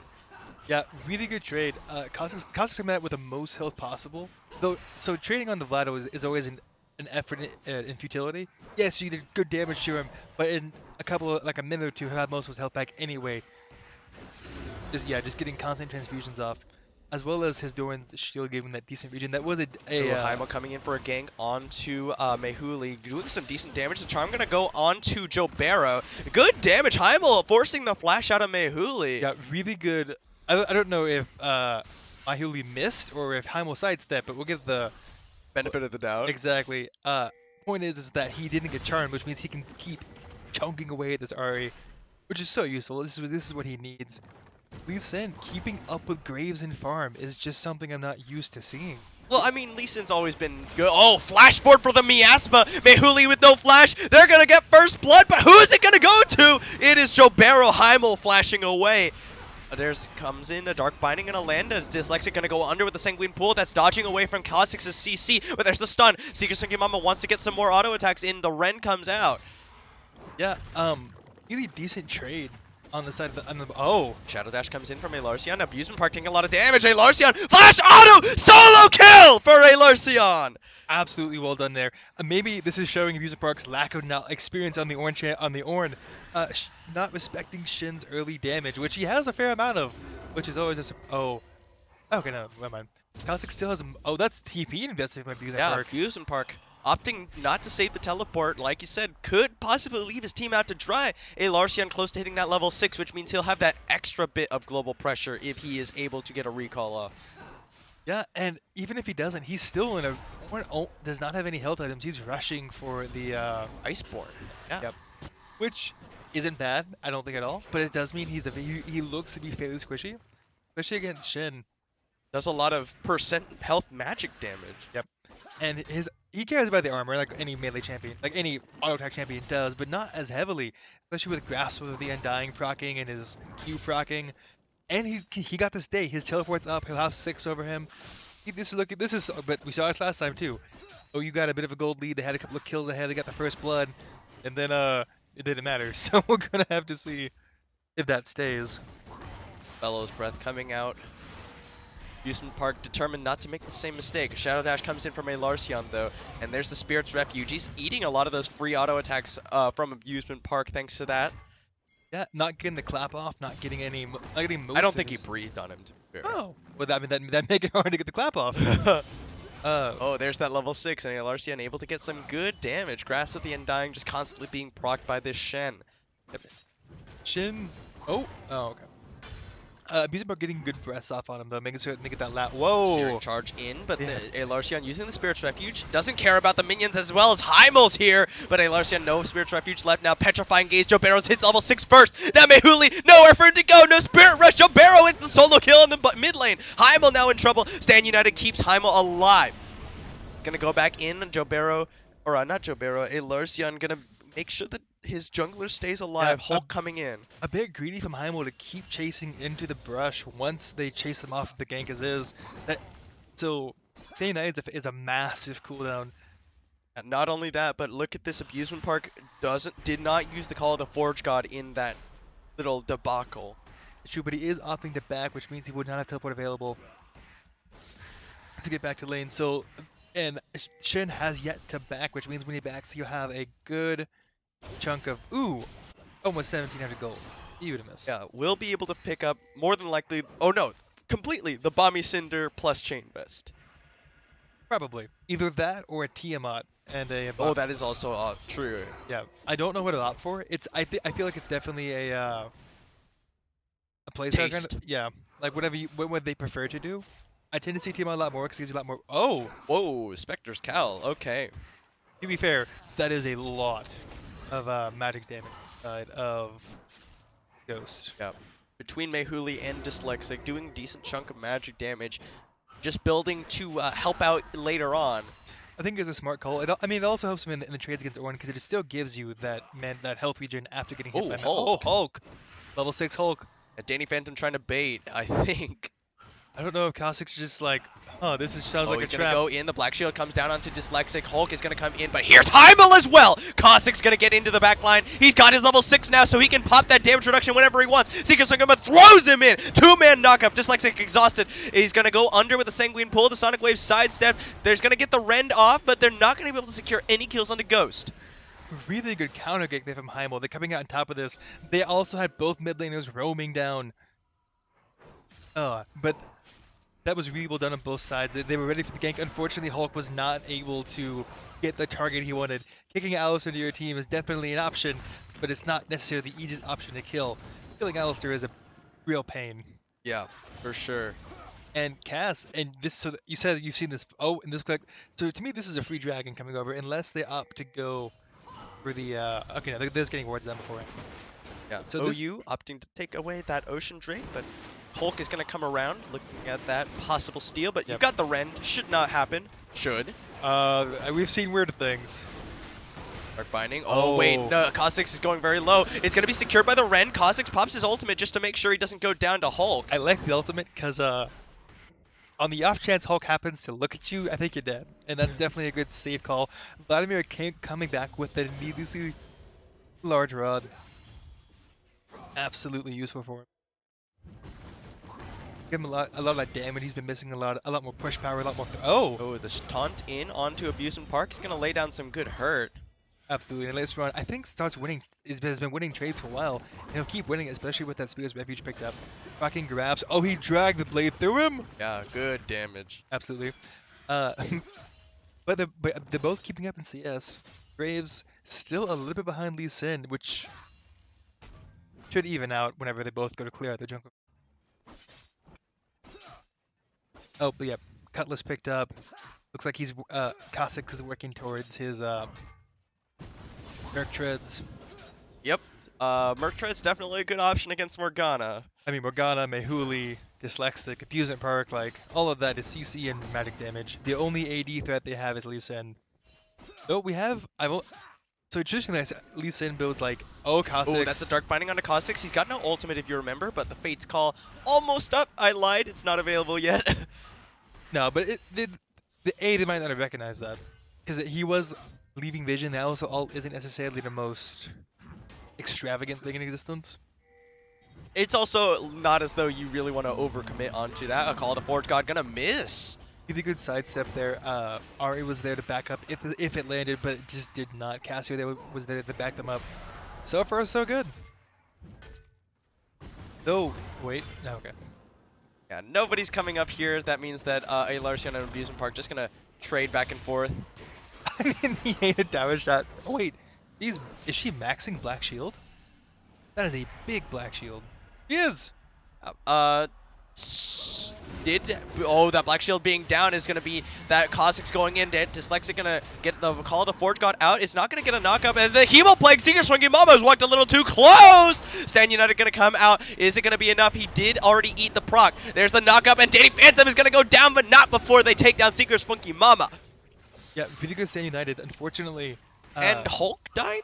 Hulk died. Where did he die? I don't missed know. it. Apparently, I think he got. So Jabera's missing his ult and flash, and Hyland's missing his ult and flash. Did they fight mid? Is I'm that what assuming happened? they fought. I'm assuming they fought mid. It's Okay. the only thing that makes sense to me. Though again, only one death going over. Don't forget to report your AD carry for feeding on the way out the door, as always. So that is a decently stacked tier by this point. I'm curious. Ooh, sitting on a lot of gold on both mids, and Graves is also sitting on a fair amount of gold, but he is backing out to spend his just earned gold. Yeah, So Mercury's treads, even before he finishes off that warrior enchant. yeah, it's definitely a respect thing. I definitely like it. So Alistair almost getting, well, not getting his AD carry killed, but going on to Morgana means that Vlad's like, wait a minute, I can walk up and murder this fellow. And he did his best. Yeah, Seeker Swinky Mama got a little bit too close there. Definitely a good turn by OQ to pick up Danny Phantom, but I definitely think that Seeker Swinky Mama's death was a little bit Oh wait, unnecessary. here comes Ari there. and Lee Sin looking for the 4-man bot. Heimel doesn't know what's happening, but he is there if he can get there in time. Heimel, oh wait, I was looking for Heimel. They don't have vision on him, but Heimel's gonna face check Lee Sin there. He did see that, and they're Yeah, but I pinging him don't think out. they didn't know that Mehuli is down there. He's gonna face check right into a charm. That's enough damage. The Sonic Wave connects. Hulk finds the kill with the resonating strike. They're gonna try and fight for more. They're not gonna be able to chase. It's a 2v4 down there. Yeah, and Jabero not following, I don't know what happened with the miscommunication there, but looks like they're opting just to take the blue buff and not opting for the 4-man dive bot side. They did have the wave, they killed the jungler. I think they should have gone for it, because I think they killed him, honestly. Yeah, really nice Tiamat procs from Larcion. Well, that doing a very good job. Absolutely. However, Abusement Park with the Iceborne Gauntlet, feeling fairly comfortable now. Doesn't really, not really suffering in the CS department. Not at all, but so far, he hasn't been able to take his one-on-one trades. Yeah, unfortunately though, for Larcion, it's not like he's ever going to be able to kill the Ornn in a reasonable amount of time. Jobero coming forward aggressively, just throws at the Miasma whenever he feels like it. Yeah, he had Heimel to back him up. He knows that even if Lee Sin shows up right there, he's ready to take this 2v2. He has an Archangel Staff. Not quite the Seos Embrace, but he's working towards it. Ari not even having most of her loot and Zekro done. I'm assuming loot. Maybe a couple things. Dark Binding going to land. Just going to be a little bit of harass damage onto Caustics. A Shadow Dash in from a Larcion. Going to trade in onto Abusement Park again. The Searing Charge comes out, but here comes Heimel and Jobero. Looking for a possible dive onto Abusement Park. Here he comes. The Miasma thrown down. Abusement Park flashes under his own tower. Really good flash. He just blew the E. He didn't have it available. Oh, but Hulk. Hello. that does now. They have Stand United and the teleport from Melisrion available. Yeah, but look at this 4v2 dive in the bottom lane, 3v1 dive in the top lane on opposite sides. Ghost, they're trying to force down this tower. And this OU, part they really need to go now, but the Dark Binding gonna land. Caustic gonna pop his ultimate. There's the Fate's Call. They're gonna focus down the tower. They get a good knockup with the Fate's Call. They kick him out, but Tower First Blood does go down in favor of Ghost. Yeah, it looks like they end up picking up the Rift Herald in response to that, but that's a really good 4-man communication once again. Caustic's almost in trouble, but he does have the Alice ult to get him out of it. Yeah, not only the Alistair ult, but Seeker Slinky Mama pulls him out with the Fate's Call as well. Ghost gonna start up the Cloud Drake as they know the Rift Herald did just go down. Heimel gonna take a recall. Yeah, I mean, you really can't contest. You don't have the vision. You don't have anything to do. A really good job for them. Ghost has had the good vision in the last game and this game so far, evening up the gold through the first third alone. This is a early Black Shield thrown down into Dyslexic. Yeah.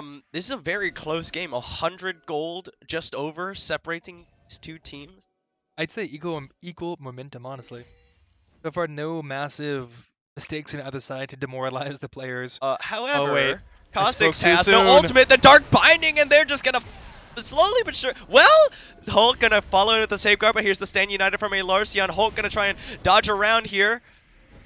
EP invested from Abusement Park to I guess just to match. Oh, he ended up canceling it. Good Yeah, call. he canceled it. They did get Caustics out though. He ended up blowing Flash and the Stand United, but he didn't die. So Worth question mark, Exact- depending on how the next fight goes. yeah, I mean, if they lose the next fight because they didn't have that, that's quite unfortunate. So I think that you say, oh, Oh, here we go. Dyslexic taking some good damage from Jobero. Those Twin Fangs really starting to hurt. resting on a lot of gold. I already just spent Lee Sin sitting on a stack of gold. Yeah, there's no being ahead doesn't mean anything whenever you whenever you haven't spent the gold. Heimel has found Abusement Park, and he'll just trade some vision. The endless vision war. Though once again, that elusive ward on the backside of red buff evading OU's vision. Worry though about Dyslexic starting to become a real threat on Vladimir, and really has not been pressured a lot at all. I know that. I mean, with Morgana and Vlad with Bull, how much can you truly put pressure down on the guy in lane? Heimel hasn't really shown him much love bottom lane. He's been really opting more elsewhere, towards top and mid. He did get Jobero one of the kills that enough to get him ahead over the RA, and that is a Seraph's Embrace coming out. Really early pick up for Jobero. Gonna be a lot of pressure on his shoulders to assert a lot of dominance in these team fights. Oh, it looks like they're about to face check into Graves there. Yeah, but who's face checking who? There's two members of Ghost there. Yep, they're in the 3-on-3, and Ballista needs to be careful. She cannot pull herself to Alistair. Not Yeah. quite how that plays out. At the very least, though, that's a Blade of the Rune King for Seaga's Funky Mama. He is at a very good point in his items right now. Very true. Kalista having, I imagine she'll go Blade of Rune King into Hurricane or into Rage Blade. Could be either. Could Yep. be Berserker's Greave, which I would definitely say is probably a good idea because of the way that Callista's hops their increased range with the boots. But here we go. Hemo Plague thrown down after the Dark Binding. Seeker swinging out a flash and heal to get away. Kozik's trying to find a stun. He cannot get it. Ghost Yep. keeping their distance away from the cow. With the Black Shield doing work. Oh, here comes Graves though. Yeah, Abusement Park, they might be in a really bad spot here, but the taunt misses from a Larsen. He's able to Searing Charge away. Here, meanwhile, Jobero uses the Petrifying Gaze, but he missed. Mehuli cleansed away from the stun. Or, sorry, Jobero cleansed away from the charm. No, he missed the Petrifying Gaze, which means he's in trouble against the... Hulk is here. Kha'Zix does have his ultimate, and so does Seeger's Funky Mama, but they're not able to stay, and that's going to be another tower going the way of Ghost. That kills don't matter when you can't do... Oh! Oh, OU, they're going to force the Forge God out. The Rift Herald still in the way, putting down damage onto that tower. They're just going to ignore the Ornn and take this one down. I think that's the right call. Like, it's hard... Eating tower shots trying to kill a very tanky champion is a very bad idea. Then they're going 1-4 on the towers, that's a very... I guess, if I said weak Rift Herald, would that make sense? Oh wait, no, it's... No, it's Still not. there. Still there. At the back of it! There There you you go. Alright, So- Jobero coming forward though. Mehuli with no Spirit Rush is going to throw out a Charm. Is going to get one onto Jobero, who's now under tower! Jobero has gone a little bit too deep here. Or when does he? It's close! But it's Jobero who comes out on top! It was the least. It's the same you can do the Master Yi whenever you charm him when he popped Highlander. That he proc Spirit. Oh No, wait. oh, Sonic Wave lands and the kick comes out. Hulk shuts him down. Yeah. Yeah, that was the Phase Rush, Phase Rush, which yeah. gave him the reduced slowing. So that charm, he just ran straight under tower. He's like, uh-oh, this is not what I wanted. Though he still ended up picking up the kill by Huli. The items just doing the work for him at this point. Though Lee Sin has been doing just as much as Graves so far. Yeah, 2-1-0 now. He did just pick up a big shutdown onto Jobero. I say big. A shutdown onto Jobero. It's 2 gold. Oh, Oh now- wait, no. It's Oh, there's no tab for me. That feels bad. Yeah, unlucky. Kha'Zix now finding Dyslexic. There's a combo coming out, and here's Heimel. He's going to use the Sanguine Pool. The Blast Cone is denied, but here comes Danny Phantom with the Black Shield. Yeah, it's really hard to get through that the combo of the Sanguine Pool and the Black Shield. Like once one's over, the other one starts to stack, and you just don't get the hit. Oh! Oh, wow, they're going to use the combo onto Hulk, but there's a taunt into him. There's a Charm lands, and Seeger's Funky Mama's down! Dyslexic coming in. He's got the Hemoplague onto 2. There's the ultimate, but it's the Dark Binding to follow. A Stand United onto Kha'Zix. Is it going to be enough to save him? It looks like it will, as he's able to flash away. They lost Seeger's Funky Mama thanks to a good charm from Mehuli. Ghost now with 5 members pushing in the mid lane. Jobera is full health though, and they already blew the Spirit Rush. He should be able to clear his way without too much. That definitely gives Ghost a fantastic advantage. They once again popping this ADC of OUs. Well, I guess she didn't get the kill, but she did most of the damage. With that fantastic, well, most of the charm at least. Yeah, that charm landing meant that it's very easy for Hulk and Dyslexic to lay down their damage. The threat of the Hemoplague enough to force OU back as well, but Jobero still sitting nice and healthy. Petrifying Gaze almost back up. And that is the Spellbinder being stacked. We're at 72 out of 100. That Spellbinder is, when fully stacked, a very disgusting amount of burst damage. It tends to be why you see Vlad actually one-shot people with himself. Yeah, Vladimir, fun. Fun, fair, and balanced.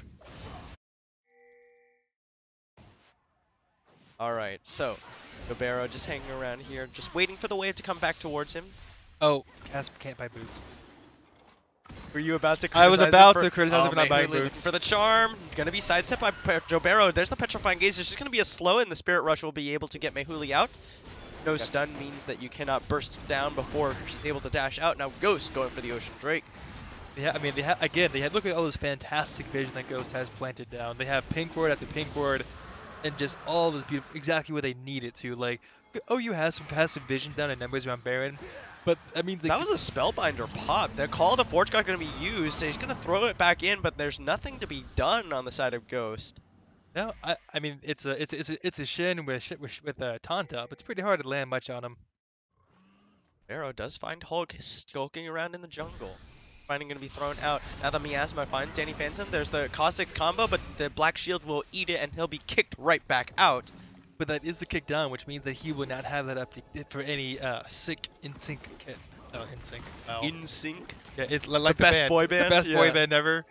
Oh, good times. Middle school. Oh no, man. You ever know those fun little projects you have to do in high school? Where you do music video. Oh, that's a good charm. The cleanse comes out.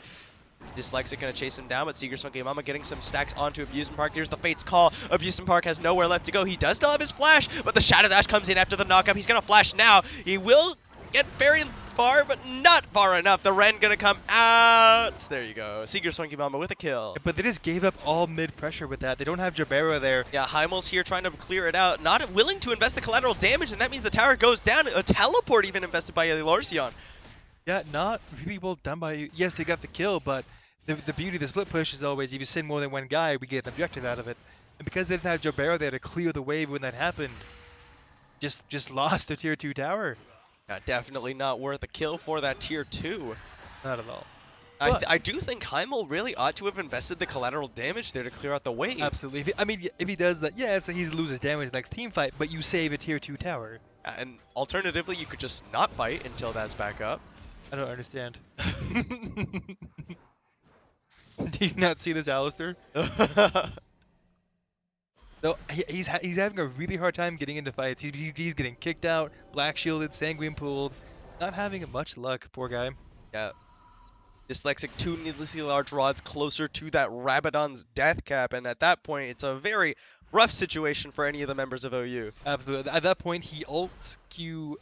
He does his full combo into Seeker's Funky Mama, and he pops like a balloon, a very bloody balloon. Huli clearing out some vision for Ghost. OU really having difficulty controlling their own jungle there. Yeah, Heimel has not opted. Oh, charm over the wall. Mehuli gonna get in. Spirit Rush finds Heimel. Ignite gonna be used. Is it enough? Yes, it is. Mehuli. If Heimel had smited Blue Buff as he walked by, he would have absolutely survived that. Distinctive, feels bad, man, and really well done by Mehuli. I can see why OU wanted to ban this champion out last rotation. Yeah, unfortunately, they let it through, valuing the ban on the Nautilus much more. And I definitely don't fault them for that, but it's really Mehuli showing that he is down but not out on this Ari. Yep, and Graves opting for Storm Razor. So I like Storm Razor whenever you're ahead, because it lets you get further ahead. You get that insane burst in that first proc.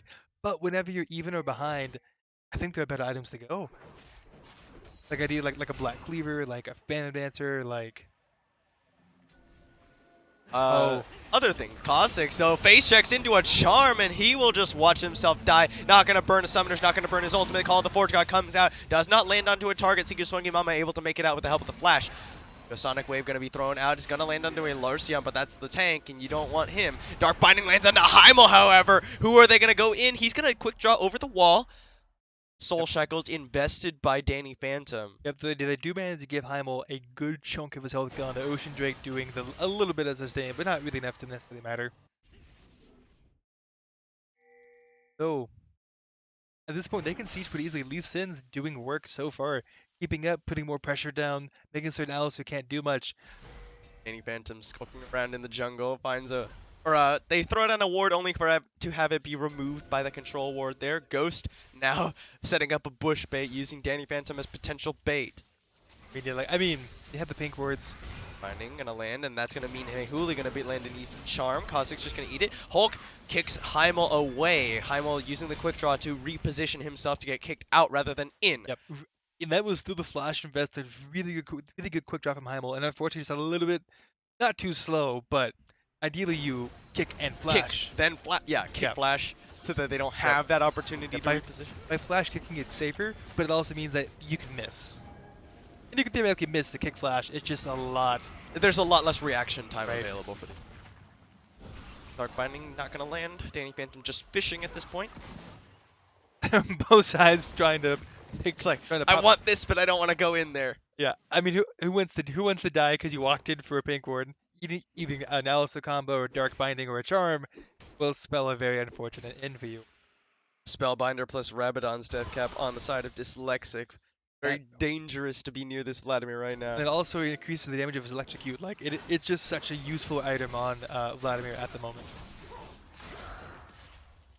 So OU with a 5-man, they're going to try and shove down here in this mid lane. Mahuli Spirit rushing away. The Fate's Call comes out, the Black Shield comes down. Caustic has to pop his ultimate, but here goes Soul Shackles, but the Petrifying Gaze! They teal Danny Phantom. Mahuli with the last shot. Dyslexic comes in, but he's exhausted. Not able to get enough Hemoplague damage out. And he's going to pop, but Caustic now has to flash away. He's going to channel that Tides of Blood, the Call of the Forge God coming in. He's not going to land it onto anybody again. Sonic Wave going to connect onto Heimel. Joe Barrow going to be the focus as Dyslexic going to find him with a Sanguine Pool plus Q. And this entire time, Seeger's Funky Mama does get caught by the Orb of Deception. Lorcian now in the middle of 3 members, and that makes his 4 as he comes around Amusement Park, takes down his lane opponent. Absolutely, and Go should go for Baron here, and they absolutely are. It's a free Baron. They do have Heimel up. Heimel might try to aim for the very low odd steal.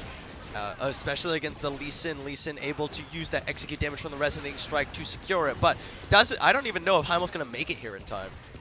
They're doing it pretty slow. So here's the biggest downside: they're not having an ADC. They're not having an ADC. You take this very slowly.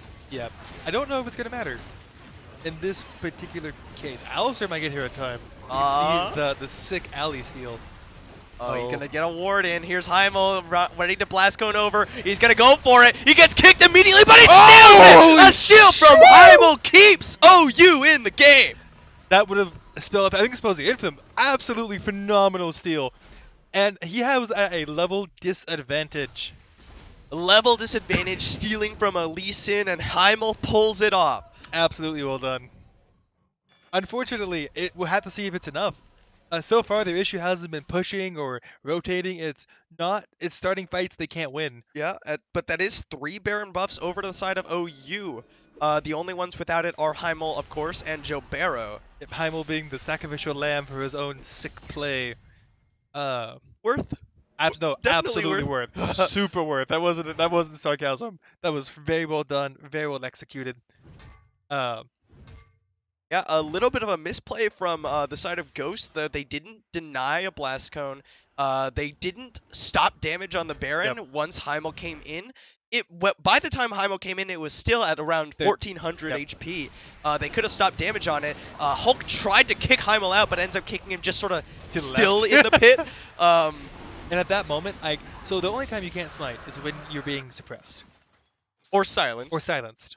And he was neither. So even flying through the air, he can still press, is it D for him? Good. F should be on flash, that's so wrong. It's D. Flash on D. Whoa. There was a fight in words. But that is 3 items done from Jabero, and that is exactly what Cassiopeia wants. At this point, I think the only thing she's missing now is a Rylaz? I don't see that item bought as often on Cassiopeia anymore. Really? Just because you give up damage by building that utility. You do. I would like to see Morellonomicon here for Grievous Wounds. Absolutely. As well as Flat Magic Penetration will do a lot towards killing Mahuli very quickly. Especially because she can't buy Sword Shoes. Yeah. And they don't have any Grievous Wounds. They haven't built a Executioner's Calling. They haven't built Morellonomicon. I do like the... Say wrong every single time. Shin's MR item. Adaptive Helm. I was right. Beautiful. Adaptive Helm. Yeah, that's what I was going to say. Because it's Adaptive Helm. No, you get it wrong every time. Just ask. Just save the 3 minutes of time it takes you to think about it. Amusement Park going for the Abyssal Mask on his end. Fairly standard. Yeah. Although Adaptive Helm would definitely be a little bit better against the Cassiopeia. I think so. I don't know. I've heard very mixed things on Ornn with that item. He does benefit from it, but okay, so the reasoning why you go for Abyssal Mask is because it allows you to build Catalyst in lane. The thing is, he didn't build Catalyst in lane. Yeah. And also, yes, you can amplify your Ahri and Vladimir magic damage, which, okay, that's a fair argument, right? Right. But as a second item, I just don't know if it's... Or, he didn't use the Catalyst, which is insane on Ornn. Thinking about his team count, the fact that he has Ahri Vladimir, I could definitely see it. If you wanted pure defense, Adaptive Helm is better. Abyssal Mask, the more aggressive option. To be fair, Morgana does have a Zanya's, so she does do some decent damage with a Q. Not like anything to write home about, but I'm sure it'll spell the end of somebody at some point. Though that is a Quicksilver Sash picked up from Seeger's Funky Mama. He is tired of getting locked down by this team. Yeah, so much. The charms, the dark bindings. Not like you can realistically call it QSS call it the Forge God or anything like that. I mean, You no, can QSS flash it, but is it worth it at that point? Like at that point, I think you eat the knockup and then flash away and hope they haven't killed you in the second in between. it's the down here to Barrow. Hulk does have the kick flash available. Who could be a Insect. possible pick. Dyslexic laying down some damage onto the tower, but oh. Will he do it? Does he? Oh no. And it will be a tower for OU in the mid lane. I mean, they do have Baron buff. I don't know why they're backing off though. Oh, I guess because they feel they can't hold it. Yeah, 5v3 is a very difficult. There's the collateral damage actually, but it's not enough. Ghost with 5 members are able to take down the tower before that last minion does die. It is. I don't know. I feel like you group up at this point, and if anyone splits, it's the Shin, right? Because he has the ult, he has the teleport. He does. Oh no, none of them have Baron. I lied. I know. No more Barons available. They literally just ran out. To be fair, Did have Baron. he did when, have Baron. when I was about to say it, but it did run out. So nobody has Baron. So Exactly. that argument is moot. Another QSS picked up from Heimel. I like the item a lot. Again, no one wants to get cut out and picked because of it. A lot of respect, and it gives a good chunk of MR on top of it. Everyone's backing, but there's no objective up. Nothing to really take. They need the reset for items, for vision, for wards. So They're you sitting just on a hoping lot the of minions gold. take that top lane? I mean, they might. I want to get there. I want to get there. in Or time. don't get there in time. Plus the Minions. minions are holding. The other minions are holding it just outside of tower, or just inside tower range. Abusement Park has opted to early upgrade his Abyssal Mask. I definitely think this is the wrong decision on his part, especially at 2 items. You're better off going for another item. Well, so the stats you gain from it aren't worth it. Like the bonus stats aren't worth the extra 1,000 gold, unless you're at the you're at the point where The point of the point of the Ornn upgrades is not gold efficiency; it's slot efficiency. Yep. So if you have more slots to use, you might as well use it on other items that give you passives like Warmogs or a bit adaptive helm if you wanted the MR, yeah, or if you wanted more Randuin's Omen. armor, Randuin's Omen or Thornmail or anything like that. But you only really buy those Ornn upgrades after you have 5 or 6 items. Right. Supports. I love Ornn on my team when I'm supporting because it means I get a bonus item because usually you have 5 full slots and then pink forwards until you have 4k gold to buy an item, and then it makes one sad boy. So Kalista for OU has not done terribly well for them. Yeah, it's not really panning out for them. Building towards, I would assume, that Mercurial Scimitar, right? Yep. I think at this point oh wait, that might Cheerly has the runes. Never mind. Beautiful. I don't think it's bad. Gives you extra movement speed, extra lifesteal, some more damage. Lets you. Oh wait, we're gonna alright. Building the Pixar Graves might be in a bad spot. This would be a very good charm if Mehuli finds a good target. Dark Binding going to be thrown out, and that will be enough to force back OU. Another tower falls in favor of Ghost. Yep. Though, oh man, double Spellbinder in the side of Ghost, both fully stacked. That's scary. That's a very scary thing. You don't have to land most of your combo to kill somebody at that point. You kind of look at them, pop it, and they just fall over at its sheer terror. Baron is up and Dragon's up in 10 seconds. All the vision in the world is inside of OU's jungle here. None of it theirs. Yeah, they're going to try and reclaim some of it, but Sweeper going to be popped, so they will not see that ward. They get a control. Graves opting in for a blue ward, hoping to steal once more as opposed to trying. Oh! Finding just going to be a little bit of harass onto Kha'Zix. Whoa! OU are going to be the ones to start this one off. They'll take it pretty quickly with Graves and Cassiopeia, and they have a good secure with the help of Seeker Swinky Mama's Ren, but they need to make sure that Hulk does not get in there and disrupt this start. Is Sonic Wave going to land on a Seeker Swinky Mama, and he's taking a lot of damage from the Baron already. Hulk trying to get in range, and Sonic Wave going to land on a Joe Barrow, but he's not able to follow because of the miasma. Eating so much damage. Look at that. He got chunked to half health from the miasma alone.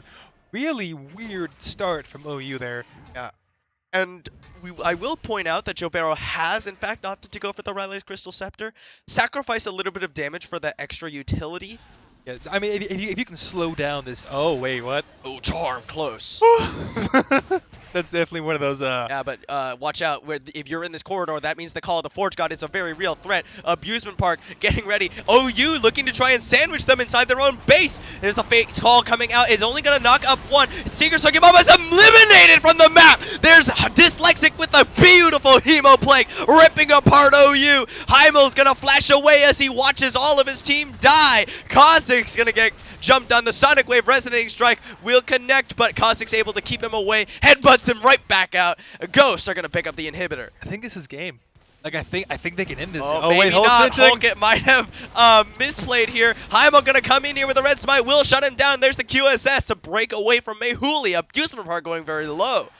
Yeah, really massive oversave from Hulk. I think if Hulk backs off and they take it slowly, they get at least an Nexus tag out of it. Kha'Zix and Heimel are below and don't have a lot of damage between the two of them. I just don't know how well they hold that. Oh, Abusing Park, you can't get caught there by Graves. Yeah, a very big misplay by OU trying to get that sandwich in. Yeah, and they tried to burst down the Morgana with Zanyas and a Morgana, as opposed to trying to stop the second hit. Not only that, but Seeker's Funky Mama got absolutely popped. And let out to dry. Like, they had poor guy. Vlad's like, wait a minute.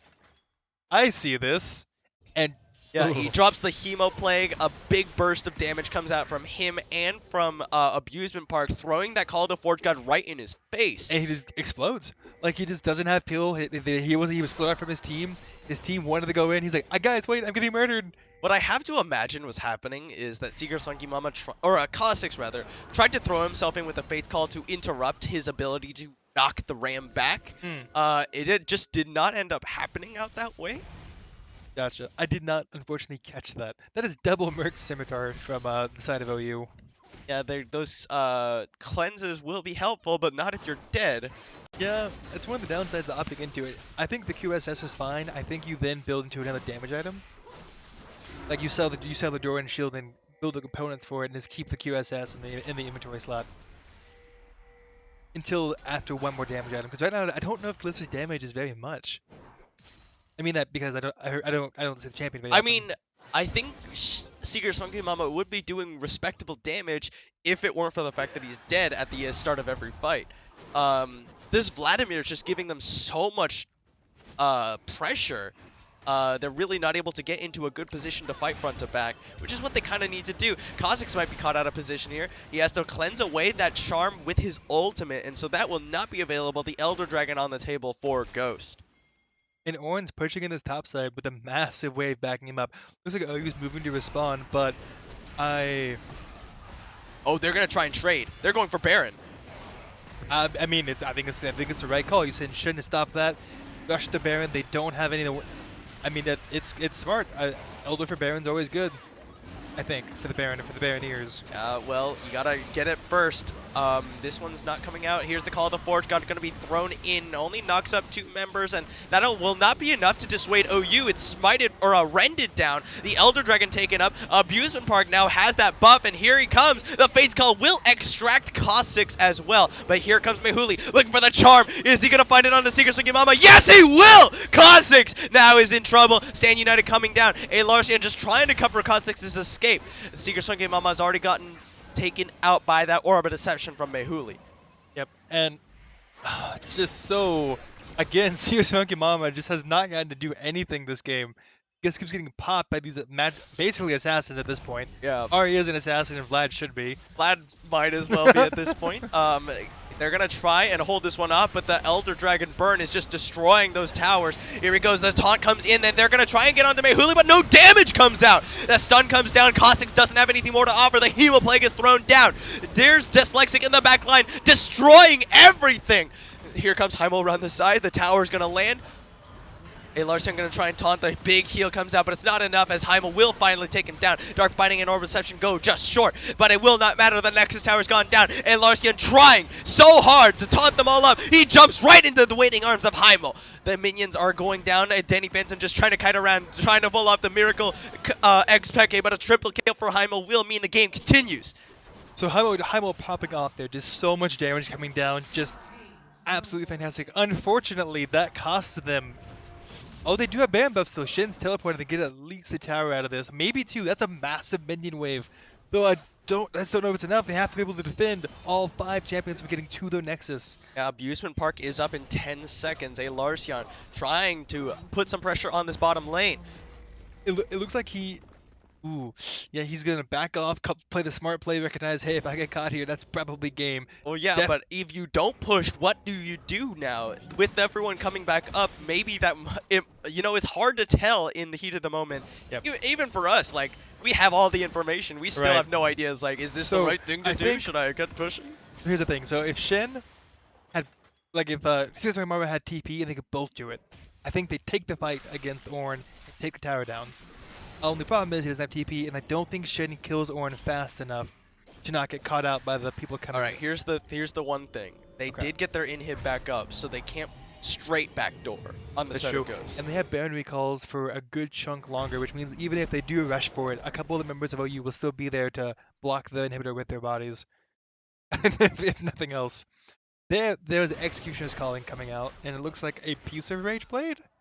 I think Yeah. possibly Wit's End. Wit's End or Rage Blade, one of the two has happened. Yeah, Danny Phantom also opting to build their Ornn item.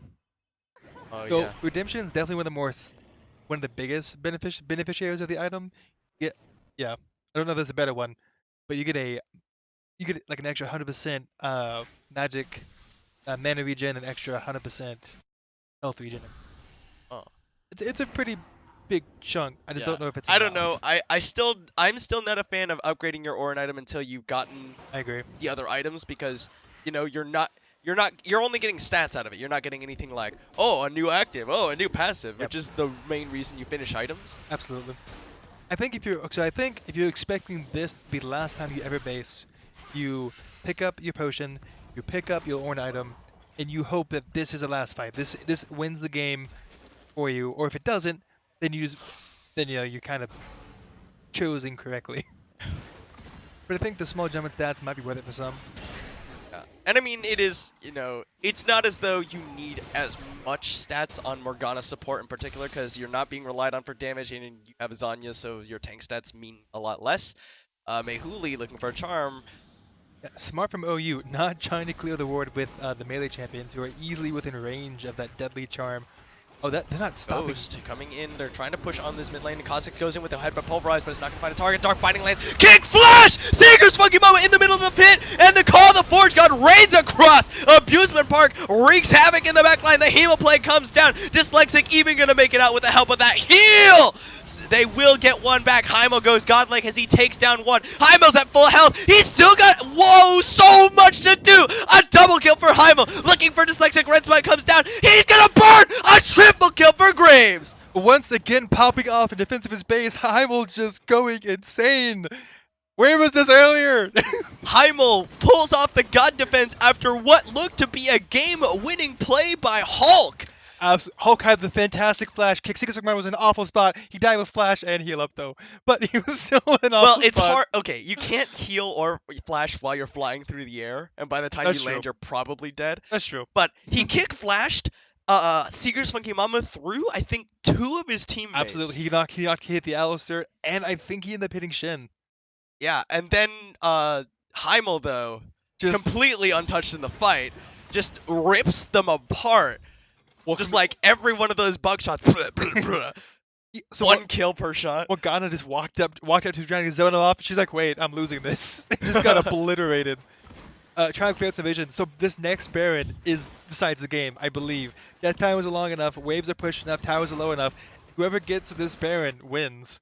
I think. Don't quote me on that, because this is a weird game. Oh my goodness. Oh. Baron up in a minute. How long until that Elder? Because they did go down about the same time. Not 2 minutes. More than 2 minutes. Yeah. I don't. Oh, hey, there look. it is. It's about a minute separating the two. So, it's gonna be an interesting next. So here's the problem, though. As far as OU is concerned, OU wants the Baron. OU also wants the Elder Drake. But most importantly, Lee Sin, the side of Ghost already had 1 Elder Drake. And it almost never happens, but if you get Elder Drake twice, the second time it is infinitely better. Okay, infinitely is definitely wrong if you think about it mathematically. Okay, it is doubly better. Is that better? Sure, Ugh. sure. I didn't do the math, so I don't know if doubly is even accurate, but it is statistically better. Ugh. It's like talking to my physics obsessed roommate. Never ends well for me. I can't use hyperbole at all. All right, so now Ghost hanging around. They did secure a lot of vision around that red side. Absolutely. But OU finally has some vision to speak of. Like, they haven't spotted these two wards in the back, so they know they're there. They don't know if they're on Baron. They have double blue ward, though, which means they can find out. Oh, but will the bush camp find Yeah, somebody? they did know that Baron is not being started, and OU are going to come and reclaim some of their vision. I think Larcion in the bottom lane. He does have Stand United, but very easily interrupted by Abusement Park. once. Then he still has TP. So it's definitely the case of, I guess he could do it twice with both Call of the Forge God and the knockup. Yeah, or the clap. Oh, like, yeah, I guess you're right. Did you forget about the clap? I did. Like, I don't ever worry about the clap as like a form of CC. Oh, Cossack's really needs to not be found here. Sonic Wave gonna connect onto Heimel, and that's a very big target for OU. He's gonna get charmed. The Sternex Gage not gonna save you. Or will it? That stands at Stand United. Heimel is legendary. Danny Phantom now in a bad spot. The Zanya's Hourglass only stalls it out. A double kill for Heimel. The holy again, Heimel once again. He survived by the skin of his teeth. Gas Dance and Sterage Gauge buying him just an. Wait, he doesn't have Sterage Gauge. Well, what? What was that pop of shielding? Oh, or no, Chenault. Yeah, the Stand United came out, but holy cow. And that's Baron. They're traded for Drake though. So, wow. All right, so OU, they're going to pick up this Baron. It's going to go down very quickly, but they are trading that Elder Dragon for it. But the Elder Dragon's only going to be on 3 members. Just kidding. Never mind. Ignore me. And Dragon should fall anytime now, right? Yeah, it doesn't go down super fast, but fast enough that they won't be able to contest it. Yep. But that means, so Dyslexic will have it, and so will Abusive Proc. I think those are the two biggest problems. It means that the Call of the Forge Guard will proc that on everybody. Oh my. Heimel just showing up for his team. They keep focusing on Seeker's Funky Mama, and maybe this entire time. To be fair, they've done that very well. No, they absolutely have. Like, every time Seeker's Funky Mama just gets nuked from the fight, but they blow up the cooldowns on him, and Graves just like, wait, I exist, and just obliterates them. Yeah, that was a very good attempt by Ghost. Hulk trying to catch out Heimel. He kicks him away from his base, but not towards his team, meaning that he's able to sustain through the remainder of his health bar with that Death's Dance. Just insanity. Like, that should have been game in my head. I'm like, oh, wait, this is it. Ghost has finally pulled it off, and then Heimel got auto-attacking. Huh. There's a Banshee's Veil picked up for Cassiopeia. That much harder to burst through, or that much harder to catch out another member of OU, but that Elder Dragon burn is very potent. You saw how much damage Heimel just took from 1Q. Absolutely, though it's one of those things that Baron lasts longer than Elder Dragon. That is true. So all you gotta do is stall out this Elder without losing your base. Or I guess this goal is go to the third Baron and Elder duo. Yeah, you stall out this Elder without losing your base on the side of OU, you've got the advantage because that Baron does last longer. Fantastic wave bot side pushing. Yeah, very good wave prepped up by OU, and looks like Ghost, they're thinking twice about trying to go for a fight. Even with the Elder, they fear Heimel that much. Well, it's the question, right? Do you go after this terrifying Graves and let Seeker's Funky Mama show you why he is an AD carry? Or do you continue to burst down Seeker's Funky Mama and hope that Graves does not return the favor of the entire team? That's what they've been doing so far, and Seeker's Funky Mama just hasn't got. Alright, but look at this. Hulk hanging around the side, but Mehuli is not here. A Larcion's not here either, but again, it's a Shen. You got the Stand United. Joe Barrow coming around. Dark Binding breaks the Banshee's Veil, and Hulk is ready. Have to be careful though. Oh, here we go. They're going to engage now. Call of the Forge God comes in, but that's a very good corridor for it. But they didn't get Heimel. They kick out Heimel. They're going to try and zone him out. Cossix is taking him up. Stand United comes down, and Elarcia gets into the back line. The Zanyas comes down. Mehuli healed back up. Seeker's Funky Mom is the only one who's died so far, but Elarcia will be a second. Yeah, no, phenomenal call of the Forge Guard right into all 3 members, knocked them all up. Great damage, great burn. Well played on the side of Ghost there. Yeah, this is gonna be a 5v3 push against an Elder. Heimel is going to have to pull off quite the defense here. Joe Barrow's there to help, He will have Cossack soon enough. They do not have the Morgana Black Shield. So I just don't know. They had the Spirit Bash from I mean, Ari.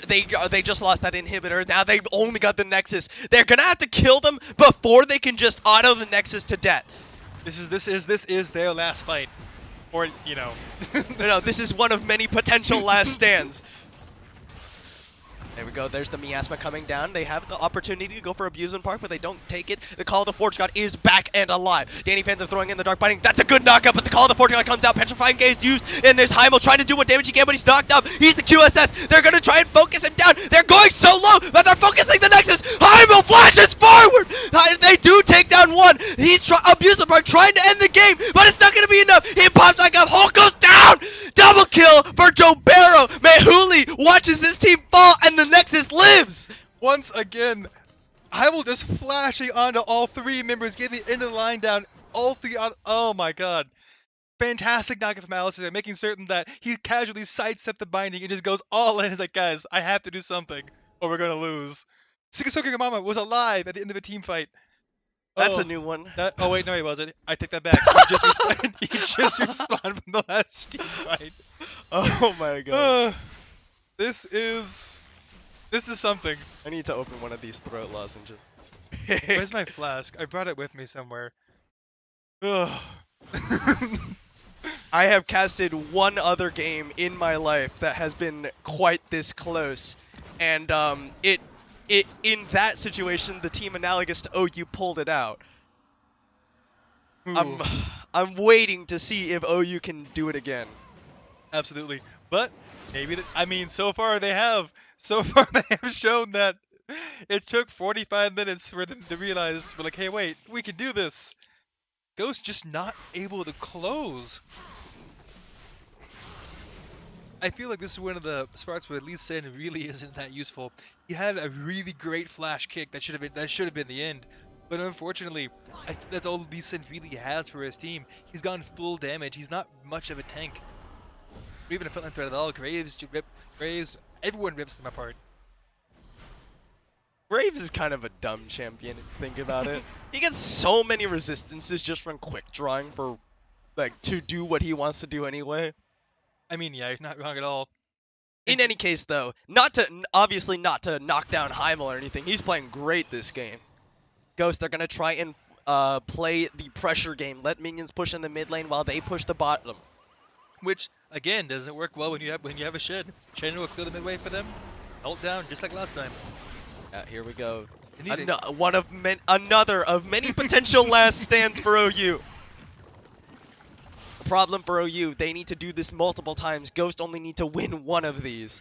That's absolutely true. And they have to be careful. So even once again, Baron's coming up, Elder Drake's coming up. They can't afford to get the Baron. They've shown they can hold off the Elder Dragon with the Baron buff. Well, hold off's a strong word. They won't lose. Here's the thing though. That Nexus has not regened all the way back to full. The inhib should be up soon though. Yeah, that's really what OU are looking for. For that inhibitor coming back up will give them at least that little bit of breathing room. That is a massive wave crashing topside. Oh, a very useful item in that Banshee's Veil. Top wave's crashing on the side against Ghost though. They might actually end up losing that tower because of this.